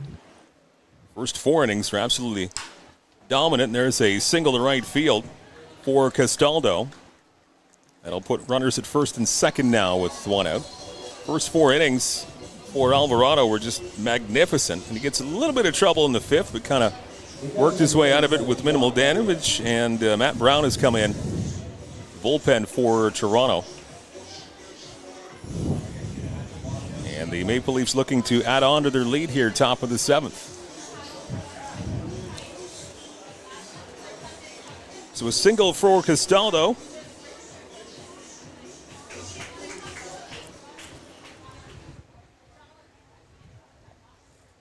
Pettipies looks back at second. Runners at first and second. Barnstormers looking for that double play. And nice movement on that pitch, in for a strike. John Javier, he's had a couple of singles so far here this afternoon. He is 2 for 3.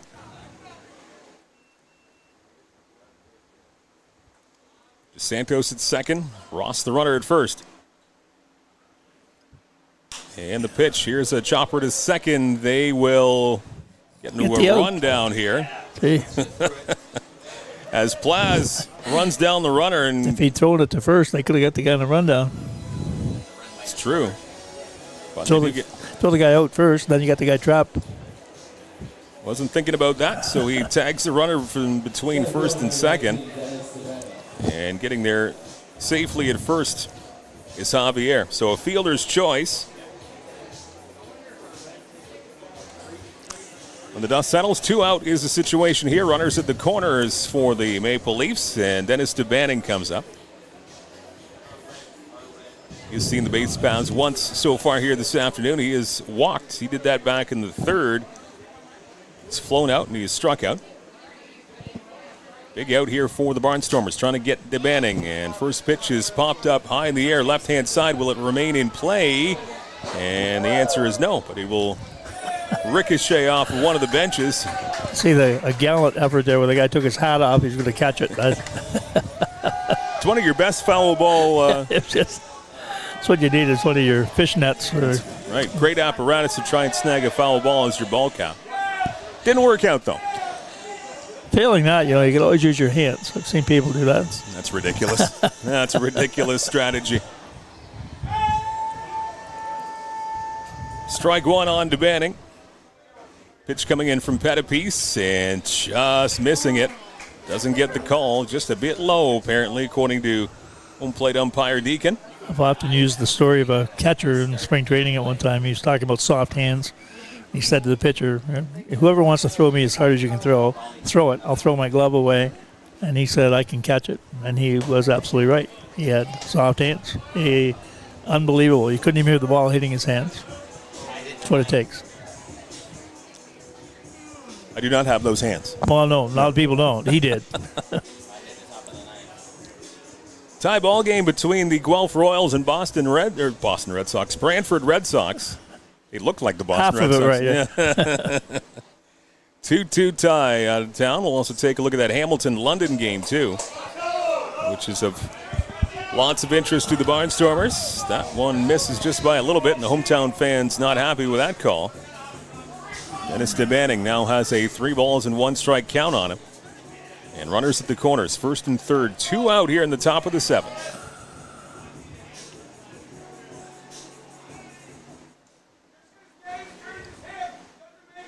Pettipies in with a pitch, and this one jammed and fouled off. Just foul outside that third base bag by DeBanning.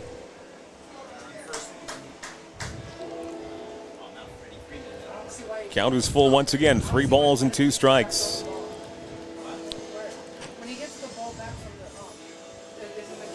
Three and two out. 3 runs, 7 hits, no errors for Toronto. 1 run, 5 hits, 1 error for Chatham-Kent. Oda set up just a little bit outside. Pettipies looks in. Here's the 3-2 pitch, and got him! Swing and a miss! Home plate umpire says, yeah, he went around, and a big strikeout for Pettipies. Strands a couple of runners. We stretch here at Fergie Jenkins Field. To the bottom of the 7th we go. It's a 3-1 lead for Toronto over CK. You're watching Barnstormers TV with Kent Essex Mutual Insurance Company. Still selling critical illness insurance. Still selling retirement savings plans. Still selling group benefit plans. Still selling life insurance. Still selling disability insurance. Are you selling insurance? Not today. Play ball.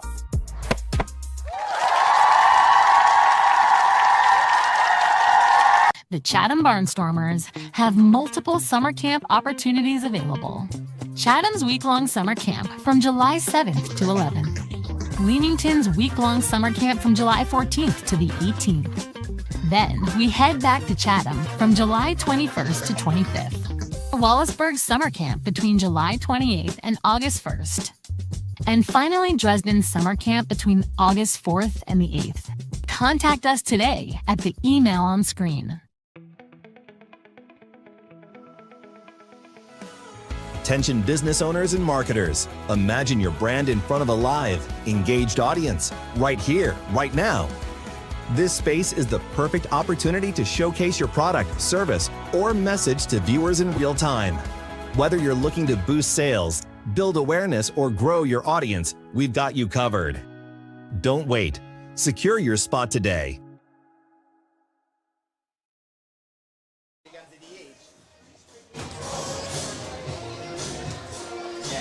Stretch time has come and gone. We're going to the bottom of the 7th inning here at Fergie Jenkins Field, the Rotary Field in CK, the corner of Tweedsmuir and Queen. Mike Renier along with Ed Myers. And the Barnstormers trying to capitalize on some chances here offensively. They've had a couple of great chances the last couple of innings and only able to push one run across, and they trail it 3-1. We've Matt Brown getting another inning on the mound here for Toronto. But if the Barnstormers are unable to come back and get a victory this afternoon, they will look at certainly the last couple of innings where they've left 7 men on base. The last. It's just a matter too of moving runners. They had a lot of whiffs with 2 men on, nobody out, bases loaded, 1 out, and some 3 or 4 critical strikeouts during that time. And you got to be able to move the ball. 7 left on base overall in this game, and the vast majority of those have been in the last 2 innings, in the 5th and 6th. And now, out of town, we're all looking at that London-Hamilton game, and late in that one, London has jumped out front very recently. It was a 3-3 tie for quite some time. Now London has a 6-3 lead on the road in Hamilton. So coming into this afternoon's game, it's CK and London tied the standings in the 3rd slot, and Hamilton a couple of games back. So Majors have the lead late in that game. Braxton Haggith, 2 balls and no strikes, leading off the bottom of the 7th for the Barnstormers, trying to get some more offense ignited here.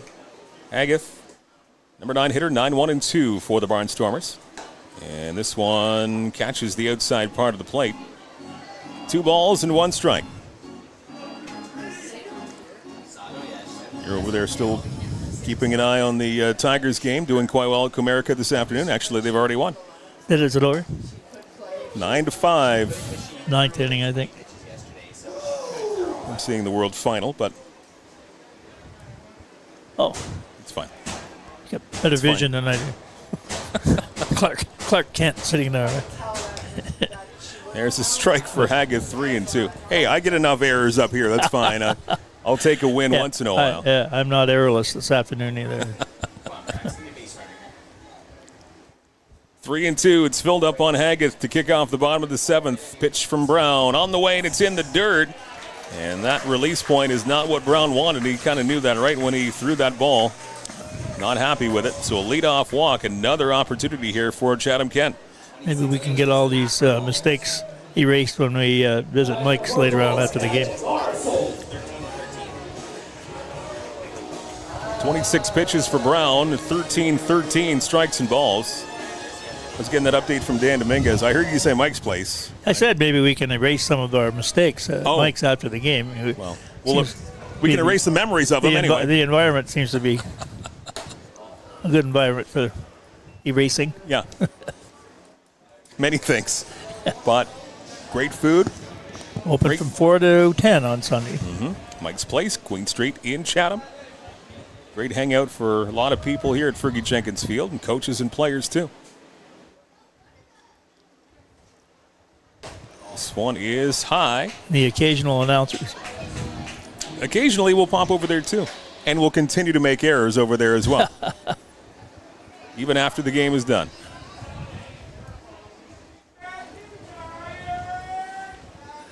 Well, this is the guy you want up in this situation.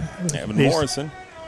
2 balls and no strikes. And that one is, wow, I don't know about that one. Nobody here at Fergie Field is sure about that one. A strike called, and it's 2 balls and 1 strike on Evan Morrison.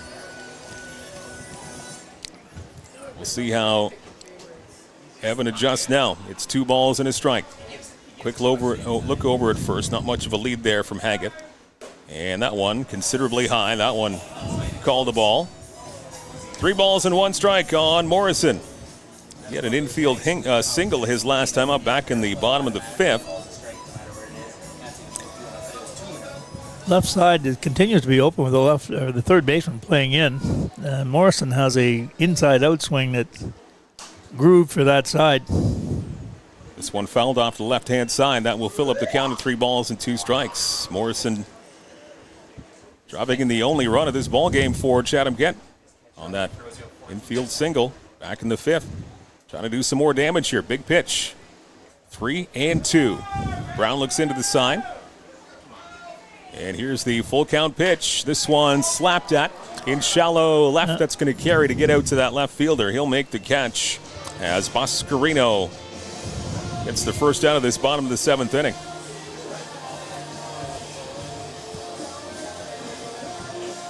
Batting next, number 29, Spencer Moran.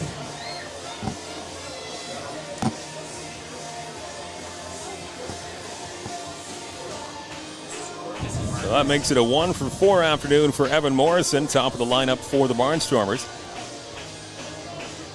And that will bring up Spencer Moran, center fielder. We've seen him make a great catch in center field defensively earlier on in this ball game. 0 for 3 at the plate so far. Trying to turn that around. First pitch he sees is high for ball 1. Braxton Haggett walked to kick off this bottom half of the 7th. And a fly out to left from Evan Morrison. 1 on, 1 out.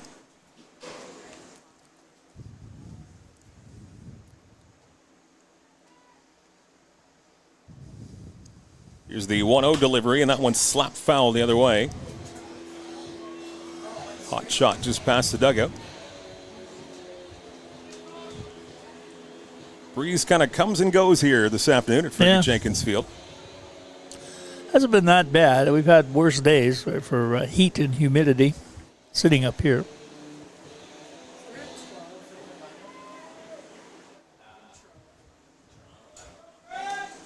Here's Brown. He looks in for the pitch, and now he squares to bunt. And this will be tricky. Catcher picks it up, and a fire across to first, and just getting him in time. Nice toss across there. Moran tried to beat it out, but a 2-3 put out. That will move up the runner, though, as Braxton Haggett gets into scoring position. He's now at second base. But I think Moran was trying to catch the infield napping and reach base himself. He almost did. That was a close play at first. Ask Dan if Groening faced Matt Brown last. Was it 2? Okay, my thought was going through my mind. Last Sunday, the pitcher it's out there now. Groening hit 2 home runs off him. Last Sunday big off of Matt Brown, who looks back at second base. Big lead at second. And good movement there. In for a strike. Andy Groening, he has walked officially 0 for 2 this afternoon. He flew out to left, and he is struck out. Trying to get a base hit here and get his team closer. 3-1 lead for Toronto.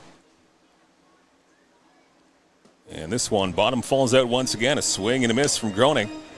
And Brown quickly ahead. No balls and 2 strikes here in this bottom of the 7th inning.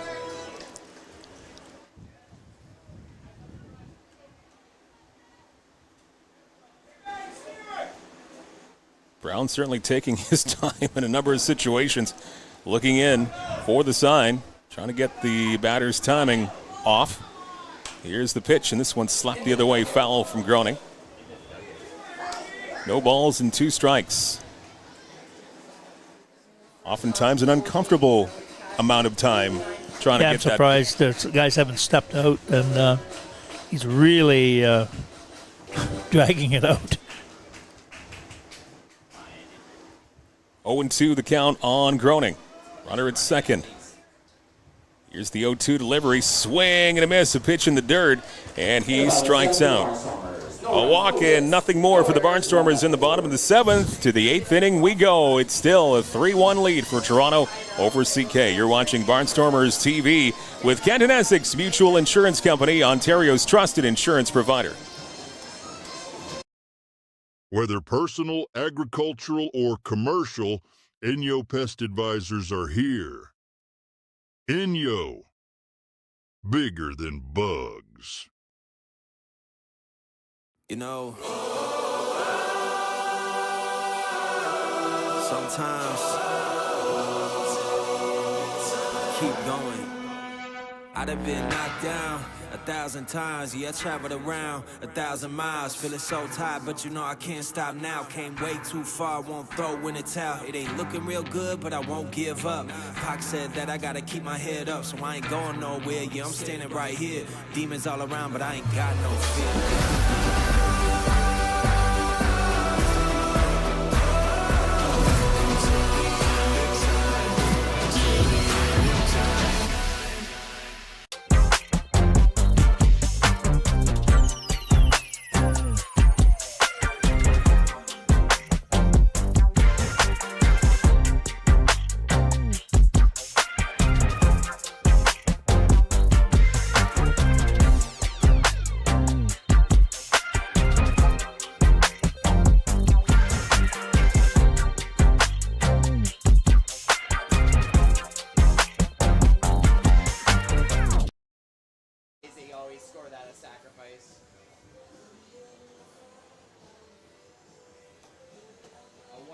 Doesn't make sense on a sacrifice, but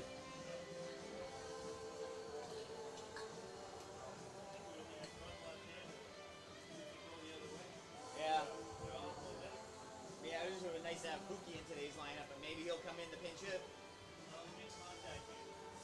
and even Mackey if necessary. But 7 innings complete here at Fergie Jenkins Field. And a 3-1 lead for the Toronto Maple Leafs. Eric Pettipies remains on the hill for the Barnstormers, his 2nd inning of work. Justin Marr, Dan Marr, Luca Boscarino due up here for the Leafs in this top of the 8th. Takes the first pitch just a bit inside, ball 1.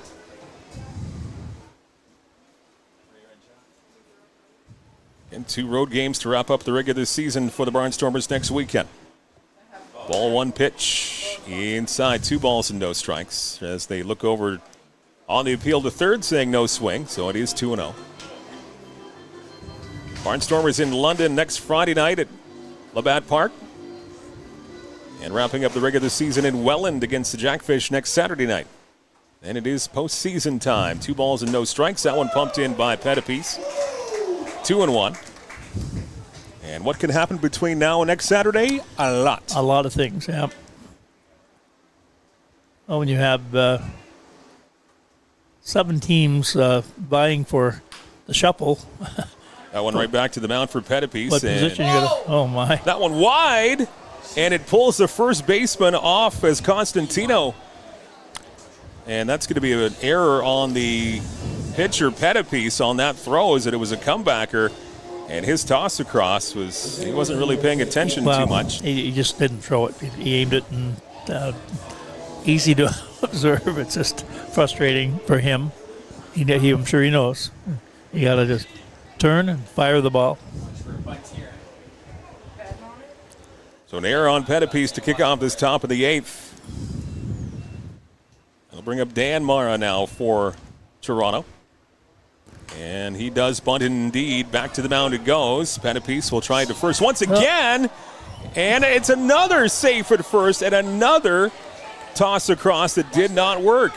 And the first base umpire says the first baseman was taken off. Now manager Harry Muir is going out for a conversation with that first base umpire, Rob Stevenson. And he wants an explanation. Again, that was another adventure from Pettipies tossing it over, but overcorrecting. Yeah, I thought he pulled him off the bag, but he tagged the runner going up the line. Sacrifice bunt, E1. That's unusual to have 2 errors on a pitcher, 2 consecutive plays. And perhaps 2 consecutive pitches, I believe, too. Wow. So a sac bunt and an E1, so back-to-back errors on Pettipies. And Leafs in business here, 2 on and nobody out, top of the 8th.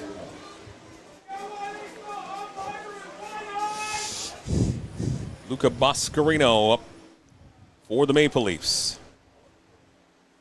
No surprise, he squares the bunt and gets it down once again. This time, Oda the catcher will pick it up, fire across to first, and Plaz there covering.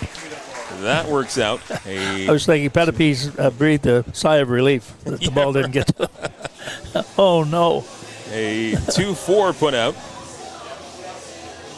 So a sacrifice bunt, that will move a couple of Leafs into scoring position. Across to second and third now, and just 1 out, so a good opportunity for the Toronto Maple Leafs. Sidorenios now will come up here for Toronto in the number 9 hole.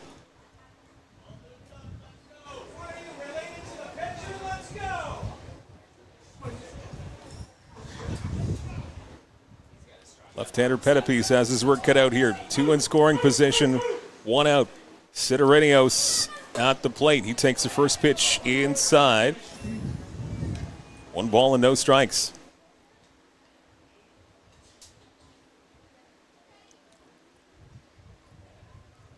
Both runners, if they come across, would be unearned. However, Pettipies not wanting that to happen at all. Wants to keep them right where they are as Sidorenios fouls it off to the right-hand side. A strikeout here would be critical. That would be massive. Barnstormers really need to keep this at a 2-run deficit with time running out. Top of the 8th. Last check, the London Majors were winning in Hamilton by a score of 6-3. Fight for third place, tied for third coming into the game. And that pitch not getting the call. 7-3 now, the Majors with the lead. And Guelph in extra innings in Brantford. They scored 2 in the top of the 10th. They have a lead in Brantford. Top of the 9th in Hamilton. London with a comfortable lead, so we'll see how that ends off. And still lots to go here, too. Pettipies with the pitch, and this is right back up the middle off of Pettipies' backside. He'll try to first once again, and this one goes wide and down the right field line. 1 comes in, 2 runs come in, and standing at second base is Sidorenios. And that is going to be another error in this inning for the Barnstormers. It will be a single. And an RBI.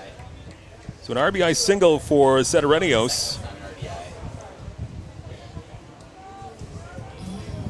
And another throwing error. 3 errors in the inning.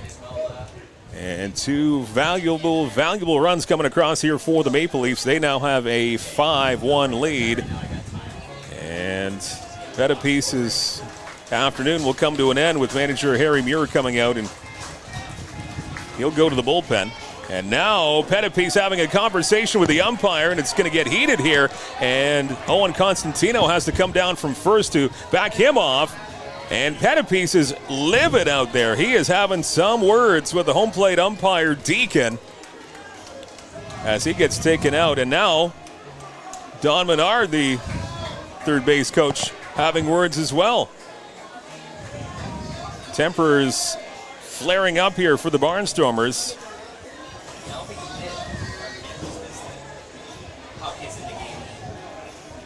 Christian Huck coming in here in the pen for the Barnstormers, but now the tempers are starting to boil over here, and the disappointment and frustration here if you're CK. Frustration, yeah.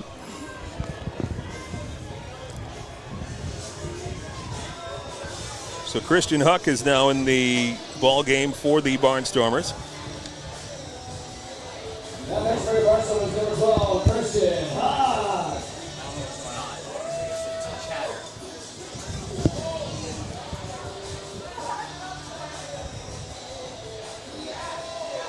Now the left-hand side of the infield crowded with infielders for the Barnstormers having a conversation of some kind, but you can just see the frustration boiling over here. Certainly in this 8th inning, it's been topped up for CK. Yeah, it's a strange inning. The wheels all fell off, basically, is the way to describe it. With 3 errors and runners sort of circling the bases, and too bad. It's been a decent ball game.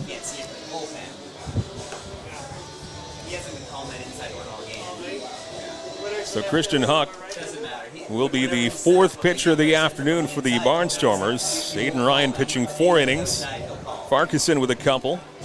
And Pettipiece now lifted in this top of the 8th inning, giving way to Christian Huck in a 5-1 lead for the Toronto Maple Leafs. What difference a week can make between these two clubs. Last Sunday, 14-4 for CK. Welcome to Intercounty League. That's right. Yep. Anything can happen on any given day, right? Yep.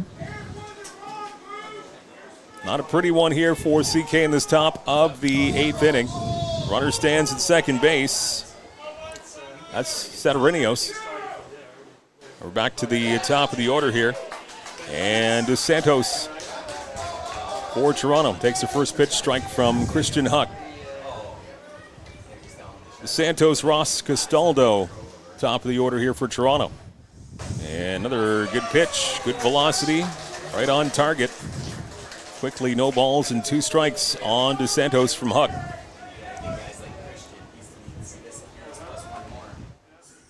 Certainly need to shut it down from here if you're CK.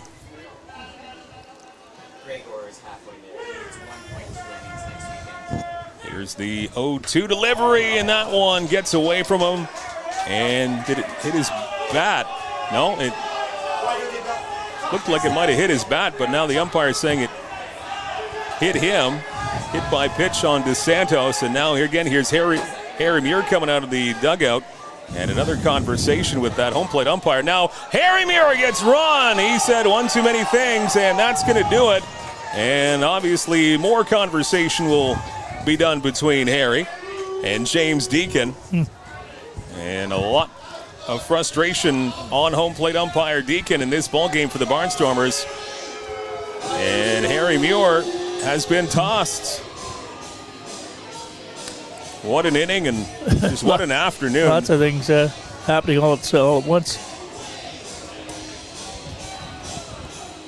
So now your acting manager is Ed Myers. So good luck. Have a good time down there. Easy in the big chair sitting here, right? This strange 8th inning continues here.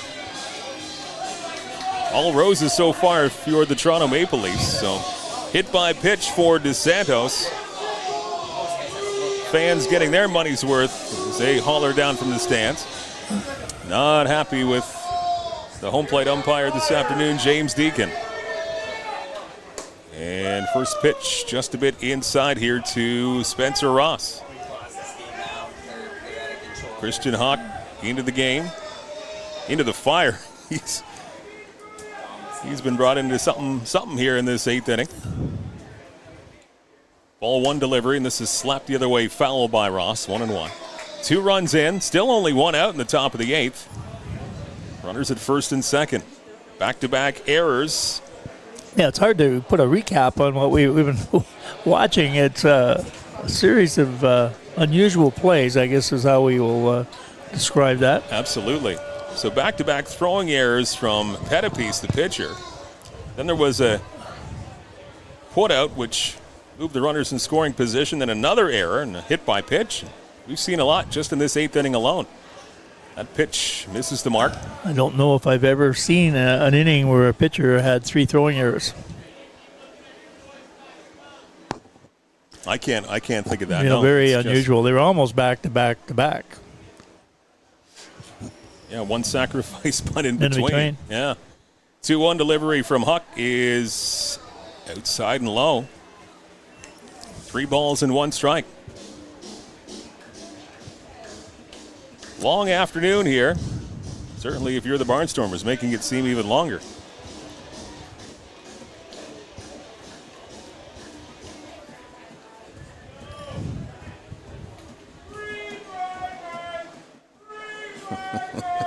3-1 delivery on the way, and this one is into left field for a base hit. Rounding third and getting the wave home. It is cut off, and that's going to be another run for the Maple Leafs. And now it's a 6-1 ball game. RBI single for Spencer Ross. RBI single. Third straight unearned run in this top of the 8th inning. Game was moving along rather quickly. It's now close to 5 o'clock. We didn't even jinx it by saying it was a fast-moving ball game. Things were really moving along at a fairly regular pace, and then the game stalled a bit. Pumped in for a strike from Christian Huck. Kind of a sarcastic cheer coming up from the crowd here. The Bronx cheer. Yeah, absolutely. Jordan Castaldo, 2 on once again here for the Toronto Maple Leafs. He takes a mighty cut there. He was looking for a 3-run shot over the fieldhouse. Castaldo has left the yard. He had that 2-run shot back in the first inning. He's also singled. 2 for 4 this afternoon. Garrett Day starting to toss the ball around in the bullpen for the Barnstormers. Here's the 0-2 delivery, and that's going to be in the dirt. 1 ball and 2 strikes. You look up at the scoreboard and you see 4 errors on your side. That kind of tells the tale that things aren't going all that well. Certainly if you only have one run across and the 4 errors. Yeah. It's been that kind of afternoon. 1-2 delivery, and this one sky to the outfield. Pretty deep left center field. And in left field, having a beat on it, making the catch, is Sandy Groening. That's the second out of this 8th inning. That's a 2 for 5 afternoon for Castaldo. And that'll bring up catcher John Javier. That will bring the 8th batter of the inning up now for the Leafs. 3 runs in, all unearned. And a 6-1 lead as you see the Barnstormers bullpen and Garrett Day.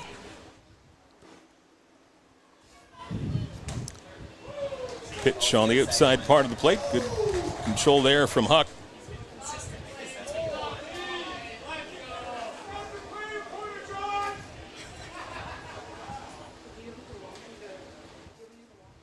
No balls and a strike. Here's the pitch from Huck, and this one off the end of the bat, fouled off to the right-hand side this time from Javier. 2 singles for Javier in this game. The cleanup hitter for Toronto, your catcher. He's also hit into a fielder's choice and grounded out. 2 for 4 officially for Javier. Huck trying to get out of the inning here with 2 strikes. Ota set up a little bit outside, and the 0-2 delivery is high. Stuff not to get into the game about whining about balls and strikes. I always remember our coach telling me, you don't whine, you pitch. I coach, he umpires. Right. Make the distinction. All have your own roles for the afternoon. It was quite clear. Here's the 1-2 delivery, and that one outside and low. 2 balls and 2 strikes. One of those innings where it just seems like it's been a day and a half. Yep. The bottom of the 7th inning seems like so long ago now. And a lot has happened since. A lot of drama has happened since.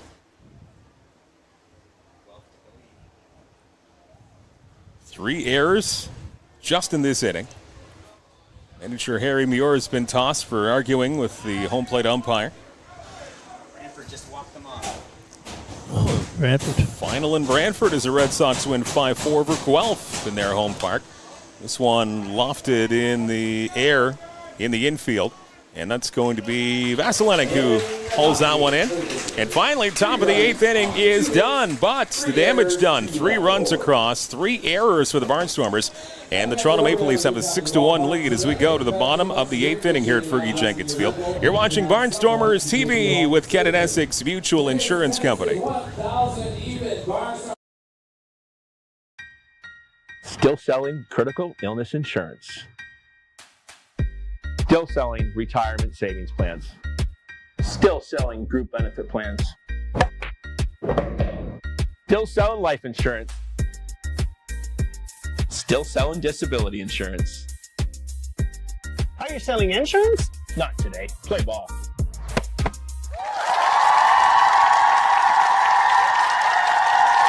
At Great Lakes Gymnastics, it all starts with our state-of-the-art 12,000 square foot facility built to inspire movement, confidence, and growth. From preschool to recreational classes, our programs are safe, structured, and designed to help every child thrive.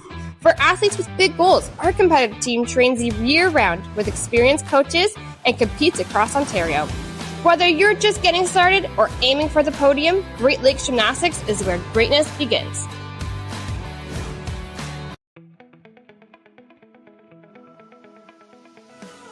Attention business owners and marketers. Imagine your brand in front of a live, engaged audience, right here, right now.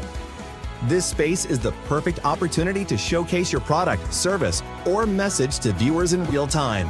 Whether you're looking to boost sales, build awareness, or grow your audience, we've got you covered. Don't wait. Secure your spot today.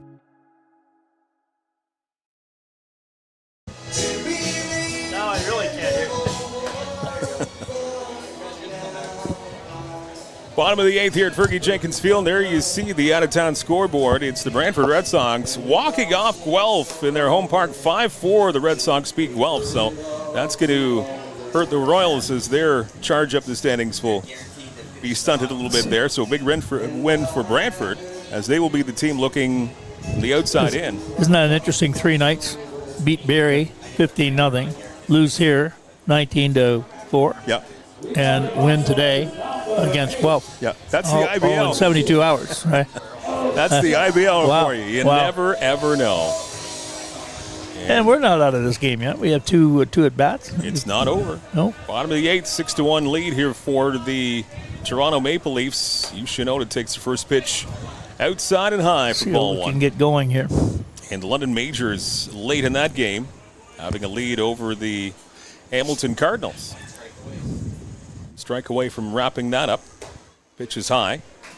So everything holds the way it is. If London hangs on to win that one and the Barnstormers unable to come back, it will be a 1-game lead for the London Majors for 3rd place. Makes the game next Friday night in London very significant. That would tie London and Barrie for 2nd, as a matter of fact. They would get that half game on London. Still a week to go in the regular season, and still lots of the puzzle to get worked out. Sure is. 2-1 delivery on Oda. He swings and misses, evening this up at 2 balls and 2 strikes. That's the thing. We only have a week left of the regular season, but looking ahead to that next step, it's impossible to predict what's happening. Well, I'd say you look it up and you look at all the numbers and the wins and losses. It's a turkey shoot still, and that's good for the league. At this point in the season, where we're a week away from wrapping it up, we still have 7 teams jockeying for which playoff position they hope to arrive at. 2 through 8. Who knows who's going to finish where? Here's the pitch. Shota on a full count pitch. Fouls it off to the left-hand side. It remains 3 balls and 2 strikes. Yeah, we know Welland's going to finish first, and that's all we know right now. And we know Brantford is out of it. And yeah, we know yep. Brantford will see you next year, I guess. Kitchener and Toronto coming into today tied for that 7th, 8th spot. 3-2 pitch for Oda. He muscles this one the other way, and that will fall in for a base hit into left field. So a leadoff single for Yushin Oda.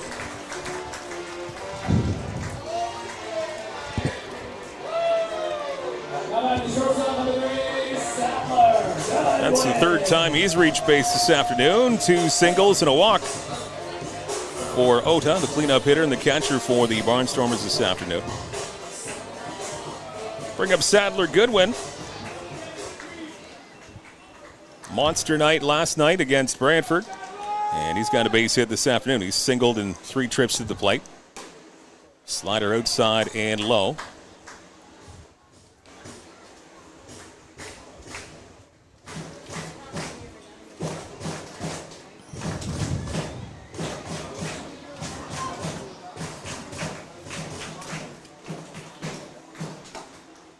That one does catch the inside part of the plates. 1 ball and 1 strike.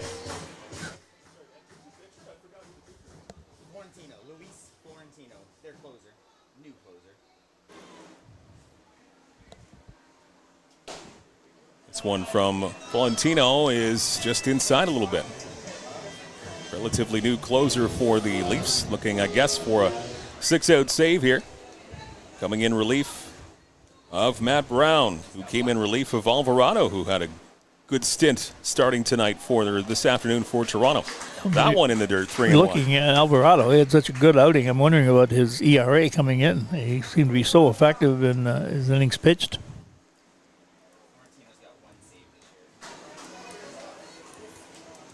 One save for Martino, and maybe a second one this afternoon. We'll find out. This one slapped the other way in a 3-1 count. Sadler Goodwin with a full count, 3 balls and 2 strikes. Runner on at first. That is Yu Shinoda. Nobody out here in the bottom of the 8th. Big comeback needed for the Barnstormers, down by 5 after that long top of the 8th.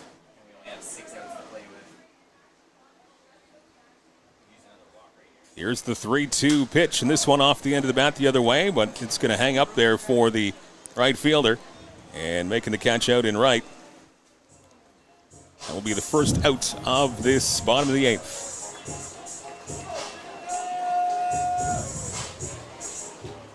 Now 34, Victor Plaz. So 1 on, 1 out, and that's going to make it a 1-for-4 afternoon for Goodwin on that fly out to right. Here's Victor Plaz. See if Victor can get something rolling here. He's been on twice so far this afternoon. He's singled and walked. And a swing and a miss. Big fastball as Plaz couldn't catch up to that one. The other time at bat, he hit a ball relatively hard, but it turned into a 4-6-3 double play.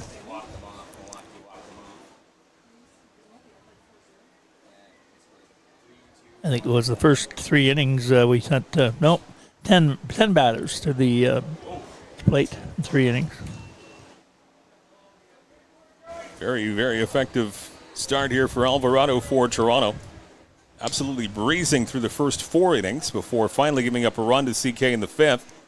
Barnstormers certainly threatening for more in the 6th, but just couldn't push runners across. Frustrating day at the plate for Chatham-Kent, certainly in the field. The 4 errors, 3 of them in 1 inning.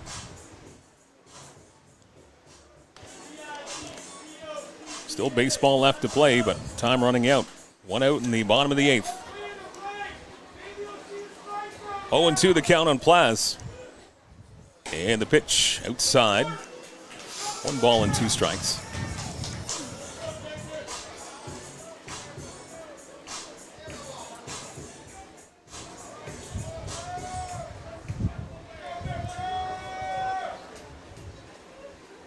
Here's the 1-2 delivery, and again, Plaz will keep this at-bat going.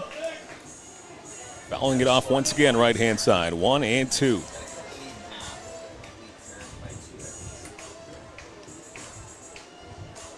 In London on Friday night are the Barnstormers, and then the last regular season game in Welland against the Jackfish Saturday night. 1-2 on Victor Plaz, and the pitch again. Long at-bat here in a long battle. Plaz stays alive at 1-2. For some of the people from Chatham-Kent who've never been to Labatt Park in London, it's a pretty easy drive. I always take the old number 2 highway, Grand Avenue East. Mm-hmm. Yep. Just stay on it. Get on Warncliffe and turn right at the Labatt Park. It's about an hour and 10 minutes. Pleasant drive. Might be a good idea to go down there and pull for the Barnstormers on Friday night. You got to set up their hot dog stand, maybe. Volunteers making their way up there on Friday night. That could be a massive game between these 2 clubs, London and Chatham. And Friday night rolls around. Playoffs looming. Plaz still in there. Here's a 2-2 pitch, and this one again. This is quite the battle between the pitcher and Plaz. Swelling it, yeah. 2-2. Plaz, a former London major. deadline pickup for the Barnstormers a couple of weeks back.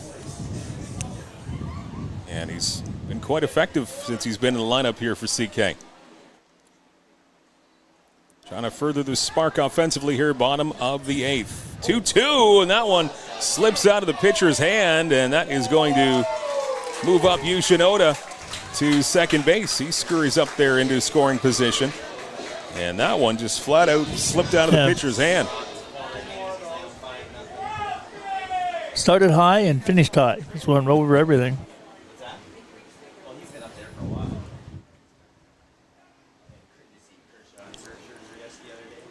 That will fill up the count. 3 balls and 2 strikes on Victor Plaz, second baseman tonight for the Barnstormers. 3-2 pitch. This one sent the other way, and it is twisting and turning foul. And this is an epic battle here as Plaz has fouled off a whole bunch of pitches here.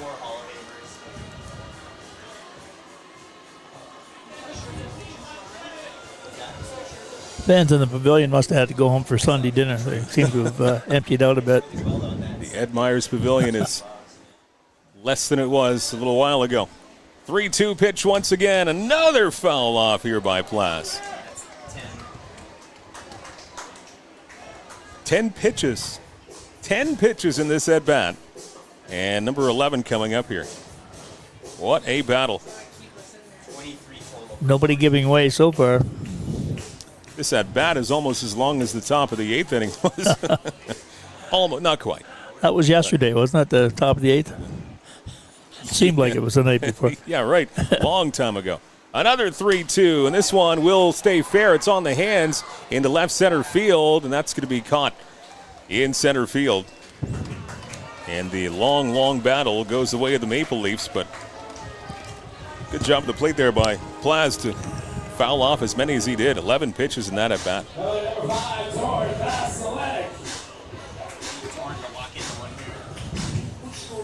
Bring up Torin Vasilenic to keep this bottom of the 8th going for CK.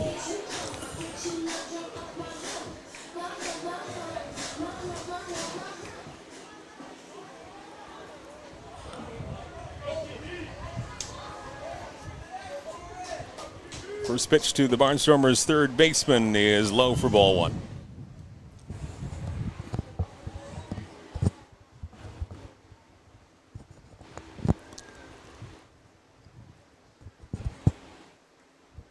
Vasilenic and then Constantino if it comes to him, if Vasilenic can get on base. Torin fouls this one off to the right-hand side. 1-1 the count. This one will rival last night's length. It might even eclipse the length of last night. You said it was, what, close to 3.5 hours? About 3.5, yeah. We're at 3:05 now. Swing and a miss from Vasilenic. Still a full inning left to go here at Fergie Jenkins Field.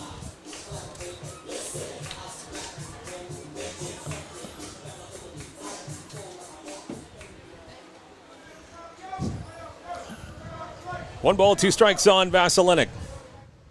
And the pitch inside and high. 2 balls and 2 strikes.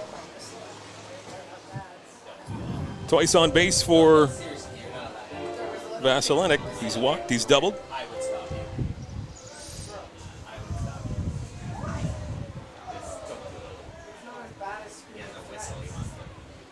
Two balls, 2 strikes. Pitch inside. Good eye from Vasilenic. And he's run the count full. 3 balls and 2 strikes.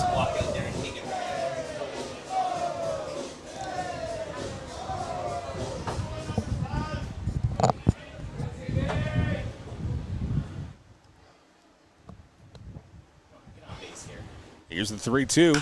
This one stung to left field. Now coming in for diving and making the catch. What a catch out in left field. Nice catch out there by Boscarino, Luco Boscarino, ending the bottom of the 8th inning. A nice defensive play. And we have played 8 innings here at Fergie Jenkins Field. To the 9th we go, and a 6-1 lead for the Toronto Maple Leafs. You're watching Chatham-Kent Barnstormers TV with Kent Essex Mutual Insurance Company. My name is Spencer Marcus, outfielder for the Chatham-Kent Barnstormers from Chatham, Ontario. The community support has been amazing for baseball. Everybody coming together. You never really thought of this town as a baseball town, more of a hockey town.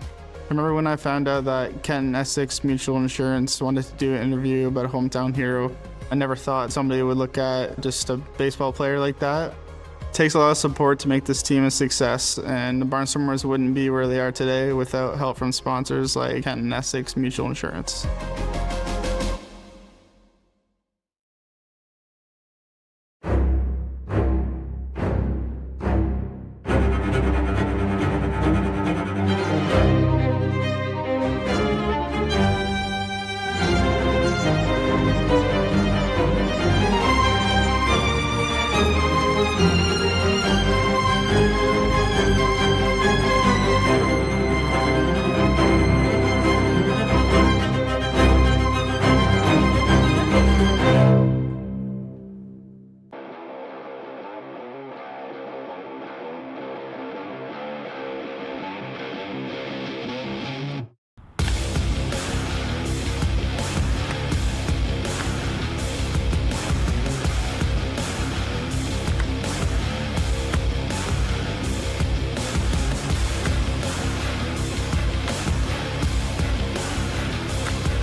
The motley crew on the speakers here at Fergie Jenkins Field. In the 9th inning we go on this Sunday afternoon, and Garrett Day will try and shut things down in the 9th and maybe kickstart a huge comeback for CK in the bottom of the 9th if they can get the offense going. But first of all, the closer getting some work in here in the top of the 9th. Garrett Day coming in.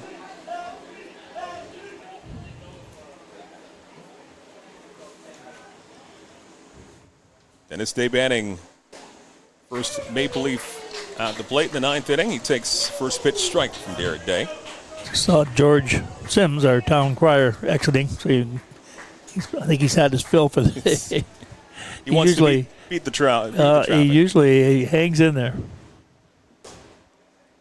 So saying not a good omen when George Sims the town crier. Yeah. Nobody to carry our thoughts.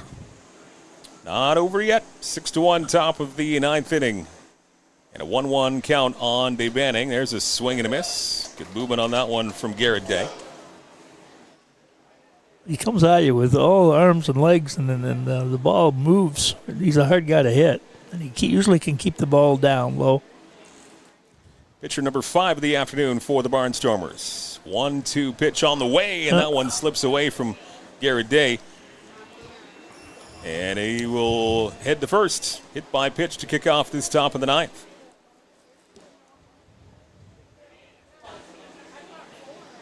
Day Banning was the only Maple Leaf to not come to the plate in that 8th inning.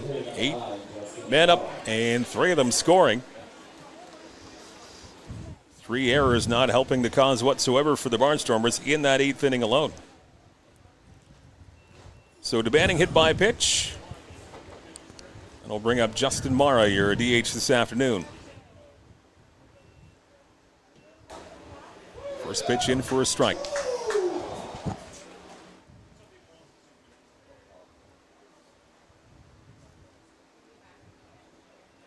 Maple Leafs have walked 5 times overall in this game. Pitch from Day, pumped in for a strike to even things up at 1-1. So 5 walks. That was the second hit batter. And those 4 errors up there too. And 9 hits. So a number of different ways that the Toronto Maple Leafs have reached base on this Sunday afternoon. Here's the 0-2 pitch from Garrett Day, and that flies high and outside. 1 ball and 2 strikes.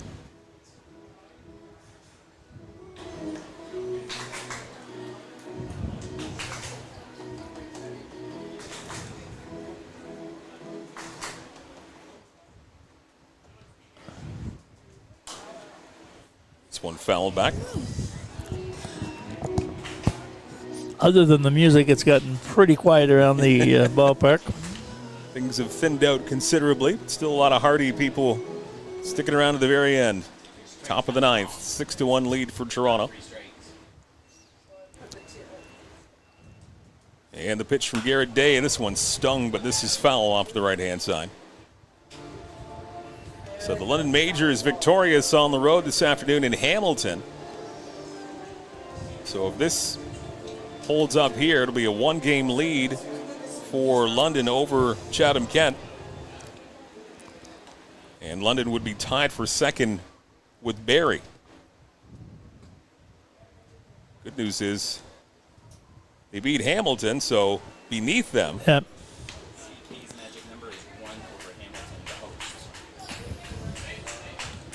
That opens up a bit of breathing room behind him. And the magic number we get from Dan Dominguez, the magic number is 1 for the Barnstormers to clinch home field advantage. With 2 games left for them to play, so any combination of Barnstormer wins and Hamilton losses in the last week. That's it, yep. We'll see home field advantage for the first time in Barnstormer history, which would be amazing progression in the second year of this franchise. Here's a chopper to second. Plaz picks it up to second. Wow. And that throw goes wide and down the left field line. So the runner will move all the way to third base. And Morrow will be happy just to stick around at first. So that will get DeBanning all the way to third. Spin move has gotten him in trouble twice. And I think that one play pretty much sums up this afternoon perfectly with how things One gone. more error, yep. Gone for the Barnstormers. Well, the 5 errors are spread between 2 players. 2 on the second baseman, Plaz, so 2 to him, and then it was Pettipiece, I do believe. 3 to Pettipiece. 3 the pitcher, Pettipiece, and 1 error where he just had a really rough time, to put it lightly, tossing that baseball, bunt attempts, etc. 5 errors for the Barnstormers. Runners at the corner, still nobody out here in the top of the ninth. This one will go low and inside. 22. I have no 22. It says 22. I know that I have no 22 here, so I'm not giving them credit for return. What's the call ball? And that pumped in for a strike. That'll even up the count. 1 ball and 1 strike.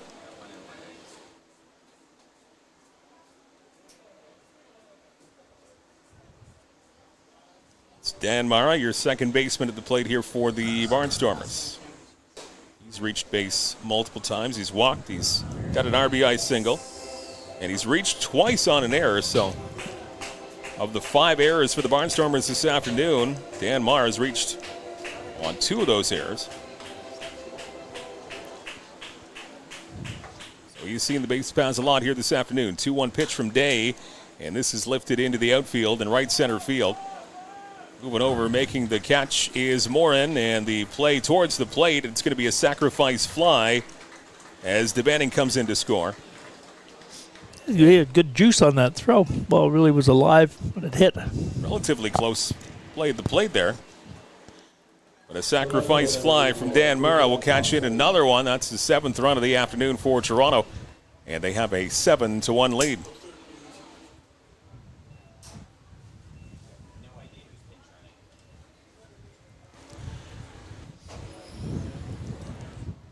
Long day at the office here for the Barnstormers in their last regular season game at Fergie Jenkins Field. Next time we'll see everybody here will be in the playoffs against to be determined. Yeah, could be anybody right now. It really could be. Anyone other than Welland. Yep, or Brantford. Well, or Brantford. And probably not. Well, you never know. I think that's probably the only 2 that... I don't know. Kitchener and Toronto are in the bottom end of it, so... Yeah, they're 7-8. Yeah. I think we would play 4 or 5 or... Well, we could play them if we were finished higher. Yeah. We're just going to give ourselves headaches if we try and figure that out this early. Too much thinking this early in the day.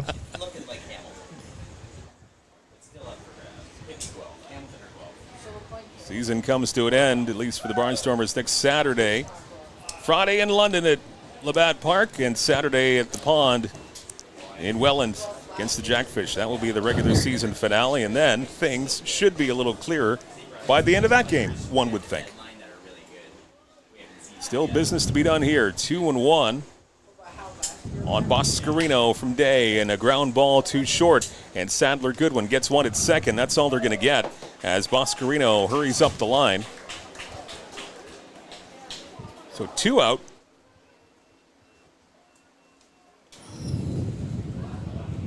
That will bring up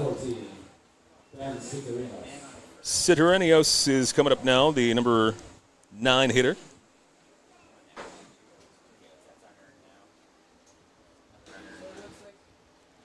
Citarenios, he's had an infield single. He's actually had 2 singles his last time up. He had an RBI single and an error, one of those 3 errors of the inning. He was the beneficiary of it. And he takes a nice wicked slider in there from Garrett Day in for a strike.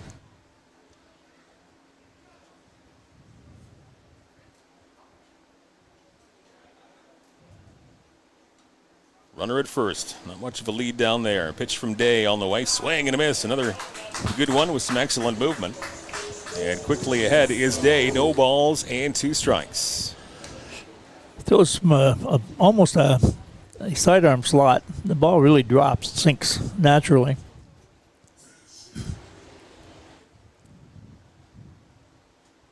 Looking to finish off this top of the 9th. Here's the 0-2 delivery, and it's going to stick around at least for one more pitch. Citarenios fouls it off. Count remains no balls and 2 strikes. Sort of hustling ball boy. Guy puts in about 8,000 steps a game, running baseballs up and down. Extremely quick. Barely see him. Yeah. Day ready, and the 0-2 pitch is just a bit outside and low. 1 ball and 2 strikes on Citarenios. Leadoff hitter DeSantos waiting on deck.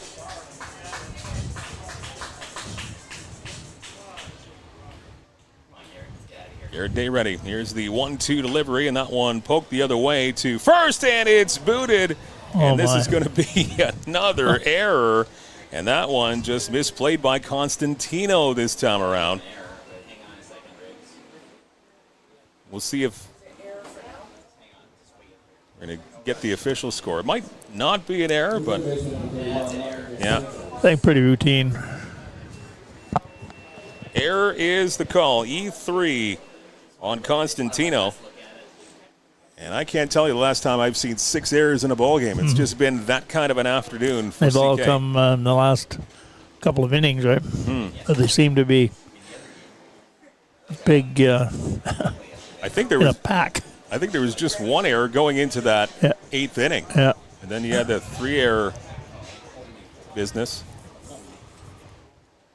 And 2 in this inning. 1-0 pitch is inside and low. Garrett Day trying to hang in there. It's been another very long inning.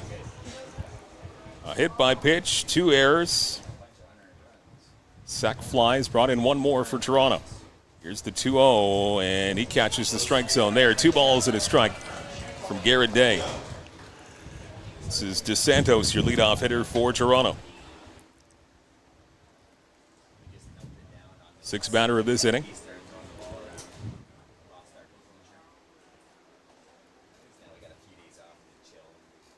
And this one sent past the diving first base into right field. That one gets past Constantino, and nice close play at the plate. Nice throw from the outfield and made a close play at the plate. However, run does score once again, and the 8th run of the afternoon coming in for Toronto. So an RBI single for DeSantos.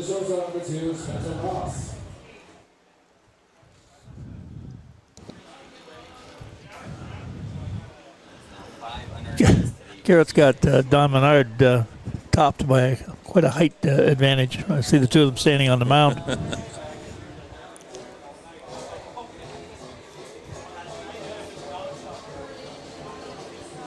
Eight runs on 10 hits for the Toronto Maple Leafs. 3 in the 8th, 2 in the 9th, all of them unearned.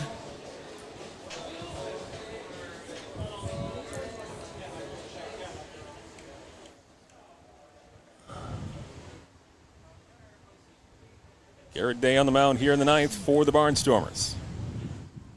And his pitch, floater that misses the mark inside on Spencer Ross.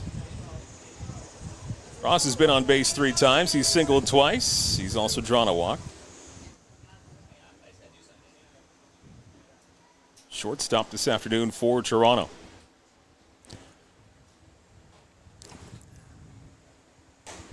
It's in for a strike. It's just me, or there are a lot of Spencers in this league? There's a few, yeah.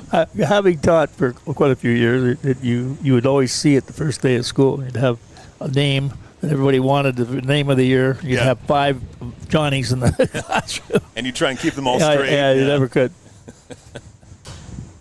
There's a bouncing ball that will be foul. And the name tags the start of the year, and they would also have their last initial of their name, just so you can. Yeah. No, that's probably every year. There was for 2 or 3 years. That would be the name everybody was choosing. Sure. And then it would change. But we have 2 Spencers. There's a Spencer. Marcus and Morin. Yep. Probably about the same age group. That's what my next thought was. 33rd pitch of the inning for Garrett Day. He gets a swing and a miss. That will end the top of the ninth, but 2 more unearned runs for Toronto, and they take an 8-1 lead at the bottom of the ninth. You're watching Barnstormers TV with Kent Essex Mutual Insurance Company. My name is Spencer Marcus, outfielder for the Chatham-Kent Barnstormers from Chatham, Ontario. The community support has been amazing for baseball. Everybody coming together. You never really thought of this town as a baseball town, more of a hockey town. I remember when I found out that Kent Essex Mutual Insurance wanted to do an interview about a hometown hero. I never thought somebody would look at just a baseball player like that. It takes a lot of support to make this team a success, and the Barnstormers wouldn't be where they are today without help from sponsors like Kent Essex Mutual Insurance.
Well, it's been a long afternoon here at Fergie Jenkins Field. Welcome back to the park and Barnstormers TV. Certainly, if you're a Barnstormers fan, it's been even a longer afternoon. An 8-1 lead for the Toronto Maple Leafs over the Barnstormers. Mike Renier along with Ed Myers. And it's just been one of those days for CK, certainly the last couple of innings. Yep, time to regroup and look forward to the London game. We could score 7 runs, but it hasn't gone that way so far today. We've had very little offense, scoring 1 run. And I guess I could say not a whole lot of defense in some situations with 6 errors recently. 5 of them in the 8th and 9th innings, contributing to 5 unearned runs.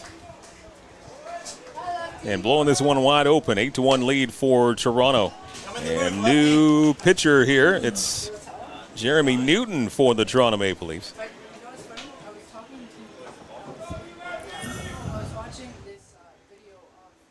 And this one smacked to the left-hand side. Will it stay in play? It might by the foul line. That's going to be the shortstop coming over and making the catch. Shortstop made a real key play with a diving catch with the ground ball up the middle to end the inning with the Barnstormers threatening. very pivotal in this game.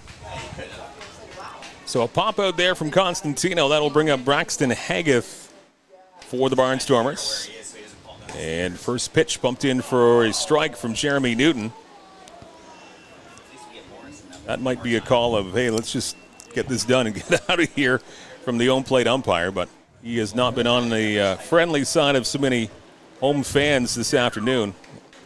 Number of questionable calls, and he's even tossed manager Harry Muir out of this game. A little disagreement with Eric Pettipiece also as he was leaving. That's right. Eric was a little bit frustrated by the series of mishaps that he was involved in. Unfortunate mishaps.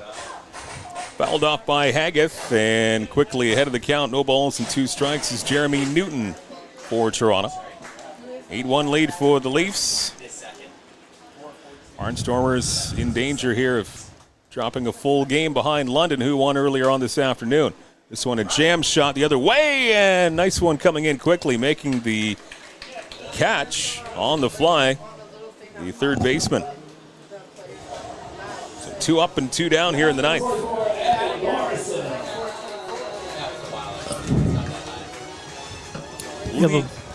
Go ahead. No, I was just saying this leads the afternoon to Evan Morrison, who's back at the top of the order. I was just going to comment that the boys look a little tired. It's been Friday night, Saturday today, and they look like they need to get their batteries charged and get ready to go again. We'll hit the road for 2 to wrap up the regular season. So next game action will be on Friday in London. And wrapping up the regular season, Welland on Saturday night. And that pitch is just a bit outside from Jeremy Newton. 1 ball and 1 strike as things clearing out even more here in the stands at Fergie Jenkins Field. 1-1 pitch and a swing, and getting a piece of that one, fouling it off the catcher is Morrison. Evans got an infield hit today. His total of 1 for 4. His infield hit came in that 5th inning, and the inning where the only Barnstormers run happened. 5th and 6th were great opportunities for the Barnstormers to have a couple of big innings, but couldn't cash in those opportunities. Still at that time just down 3-1. And wheels kind of falling off in the 8th and 9th. Exactly what happened, yeah. Trying to end it off here. Here comes the 1-2 pitch, and this is a bouncer back up the middle. Tough play at second, and a fire across, and that is going to be an out. It looked like that Evan Morrison beat him out, but at first base, they punch him out, and that is going to do it. So fans not really happy with too many officiating calls this afternoon, but it ends on a close play at first, and the game's over. Ed Myers. It is over, and I'd say that's why you keep score, and we certainly did not have one of our better games. We played well all year long, and we just wrapped up our 21st game. And we got to get ready to go on the road for 2 games and get ready for the playoffs. And I'm sure we will be ready. No problems there. So London wins earlier on today. They're now tied for second with the Barrie Baycats. And now the Barnstormers drop down to the standings a bit. They're now a game behind London and Barrie for that second spot. But again, still lots of things can happen in the final week. As Ed mentioned, 2 games left to go on the road in London, Labatt Park. That's going to be huge on Friday night. And then they'll wrap up the regular season at Welland against the Jackfish as we go to field level and Peter Cobb. You got her, number 8, gentleman from the land of the rising sun, Nagasaki. Hulkamania, brother. Yeah, Hulkamania too. And he showed Hulkamania. First of all, gentleman had 2 hits today and a walk. But in the 3rd inning, the cannon of an arm. The Maple Leafs learned early, you don't run on Yushinota. I got to ask you, it's a tough one today, tough loss today, but hey, we get a chance to bounce back next Friday night in London. Yeah. 次ロンドン、今日ちょっと残念な負け方でしたしたけど、次ロンドンで、また試合行けますね。本当にチームでもう一回まとまってしっかり2勝できるように頑張っていきます。I want to figure it out as a team and get the next 2 wins. Right on. And Houston, listen, your favorite position, you told me, is catching, and you got a chance to do that today. We got 2 of the finest catchers in this league, you and Mitzi. Is there, with the at-bats you had today against their starting pitching, you look pretty comfortable up there. Is that true? 結構なんか余裕持って打席振ってるように見えたけど、そうですか？常に準備して立ち遅れないようにしてるからだと思います。I'm always doing everything I can to prepare for every at-bat, so that's probably why it seemed that way. Right on. Well, listen, ladies and gentlemen, it is a tough loss for us today, but don't worry, we got 2 games left, and we're going to get home field advantage, and this place is going to be rocking, that's for sure. One more time for Yushin Ota! Thank you so much. You're welcome, bud. Oh, yes, my translator. Okay, I'll take the hat back. Thank you. Thank you. All right, let's go back upstairs to Mike Grenier and Mr. E. Myers for some final thoughts. Thank you very much, Mr. Peter Cobb, future Hall of Famer to be in the Chatham-Kent Sports Hall of Fame. Back up here in the booth on this Halloween-themed day in the stands at Fergie Jenkins Field. We decided to go off the beaten path. We were doing Hawaiian Shirt Day. It's just what we do things a little bit differently. And things not coming together for the Barnstormers this afternoon in the final home game of the regular season. Yep, and that's the way it goes. And I say that's baseball. It's been a great year. 21 games, 21 well-played games, lots of fans. Great weather today. Rotary Park has never looked better. And I think we get ready for the playoffs and support the Barnstormers their last 2 games, and hopefully they can get themselves positioned in a place which would be a favorable position in the playoffs with a home field advantage. So it's still anybody's matchup in the postseason. Still so many things to get settled here. It could be anywhere. I don't know if second is still in play. I think it is, but 2 games left to go for the Barnstormers. Still trying to catch London. That was tough where London won today, and the Barnstormers weren't able to pull out a victory. So now London tied with Barrie for second, and still Barnstormers within reach. There's still a game behind those teams, and again, it'd be kind of nice to know maybe who you're going to look forward to in the postseason at this point, but not even close. No, not going to happen. I would see trying to still figure it out next weekend as we go. But the big thing is hopefully the Barnstormers have matured enough over 2 years that they can put this behind them and get ready to play next weekend and the playoffs shortly after. 5 unearned runs in the 8th and 9th innings combined, and a big 8-1 win for the Toronto Maple Leafs over the Barnstormers this afternoon. So that'll do it for the home schedule here at Fergie Jenkins Field. And that was a big win for Toronto because they came in tied with Kitchener for 7th/8th, and it's going to be putting them in the driver's seat for the last win. Well, yeah, as we said earlier, Welland's had a great year and probably the least desirable team you want to play in the quarterfinals would be the first place team. So there would be an advantage to finishing 7th rather than 8th. So that's going to do it for us here this afternoon. An 8-1 lead or 8-1 win for the Toronto Maple Leafs, and 6 errors not helping the cause for the Barnstormers in the field here this afternoon. So that will do it for the home schedule. 2 more road games to go, and again, they will be in London on Friday night, take on the Majors, and they'll wrap up the regular season on Saturday up at the Pond in Welland to take on the Jackfish. So tune into their respective team YouTube accounts and enjoy those games. And I guess we'll talk to you again in the postseason. We'll find out who the first round opponent will be in the next week or so. So keep it to all the Barnstormers socials, and we'll see you in the postseason. On behalf of Ed Myers and everybody else making this broadcast go quite smoothly, thanks again to Peter Cobb on field level, Dan Dominguez, our statistician, Wes Bayarjan, your producer this afternoon. My name is Mike Grenier. One more time, your final score on this regular season finale at home. It's the Toronto Maple Leafs 8 and the Chatham-Kent Barnstormers 1. Enjoy the rest of your weekend.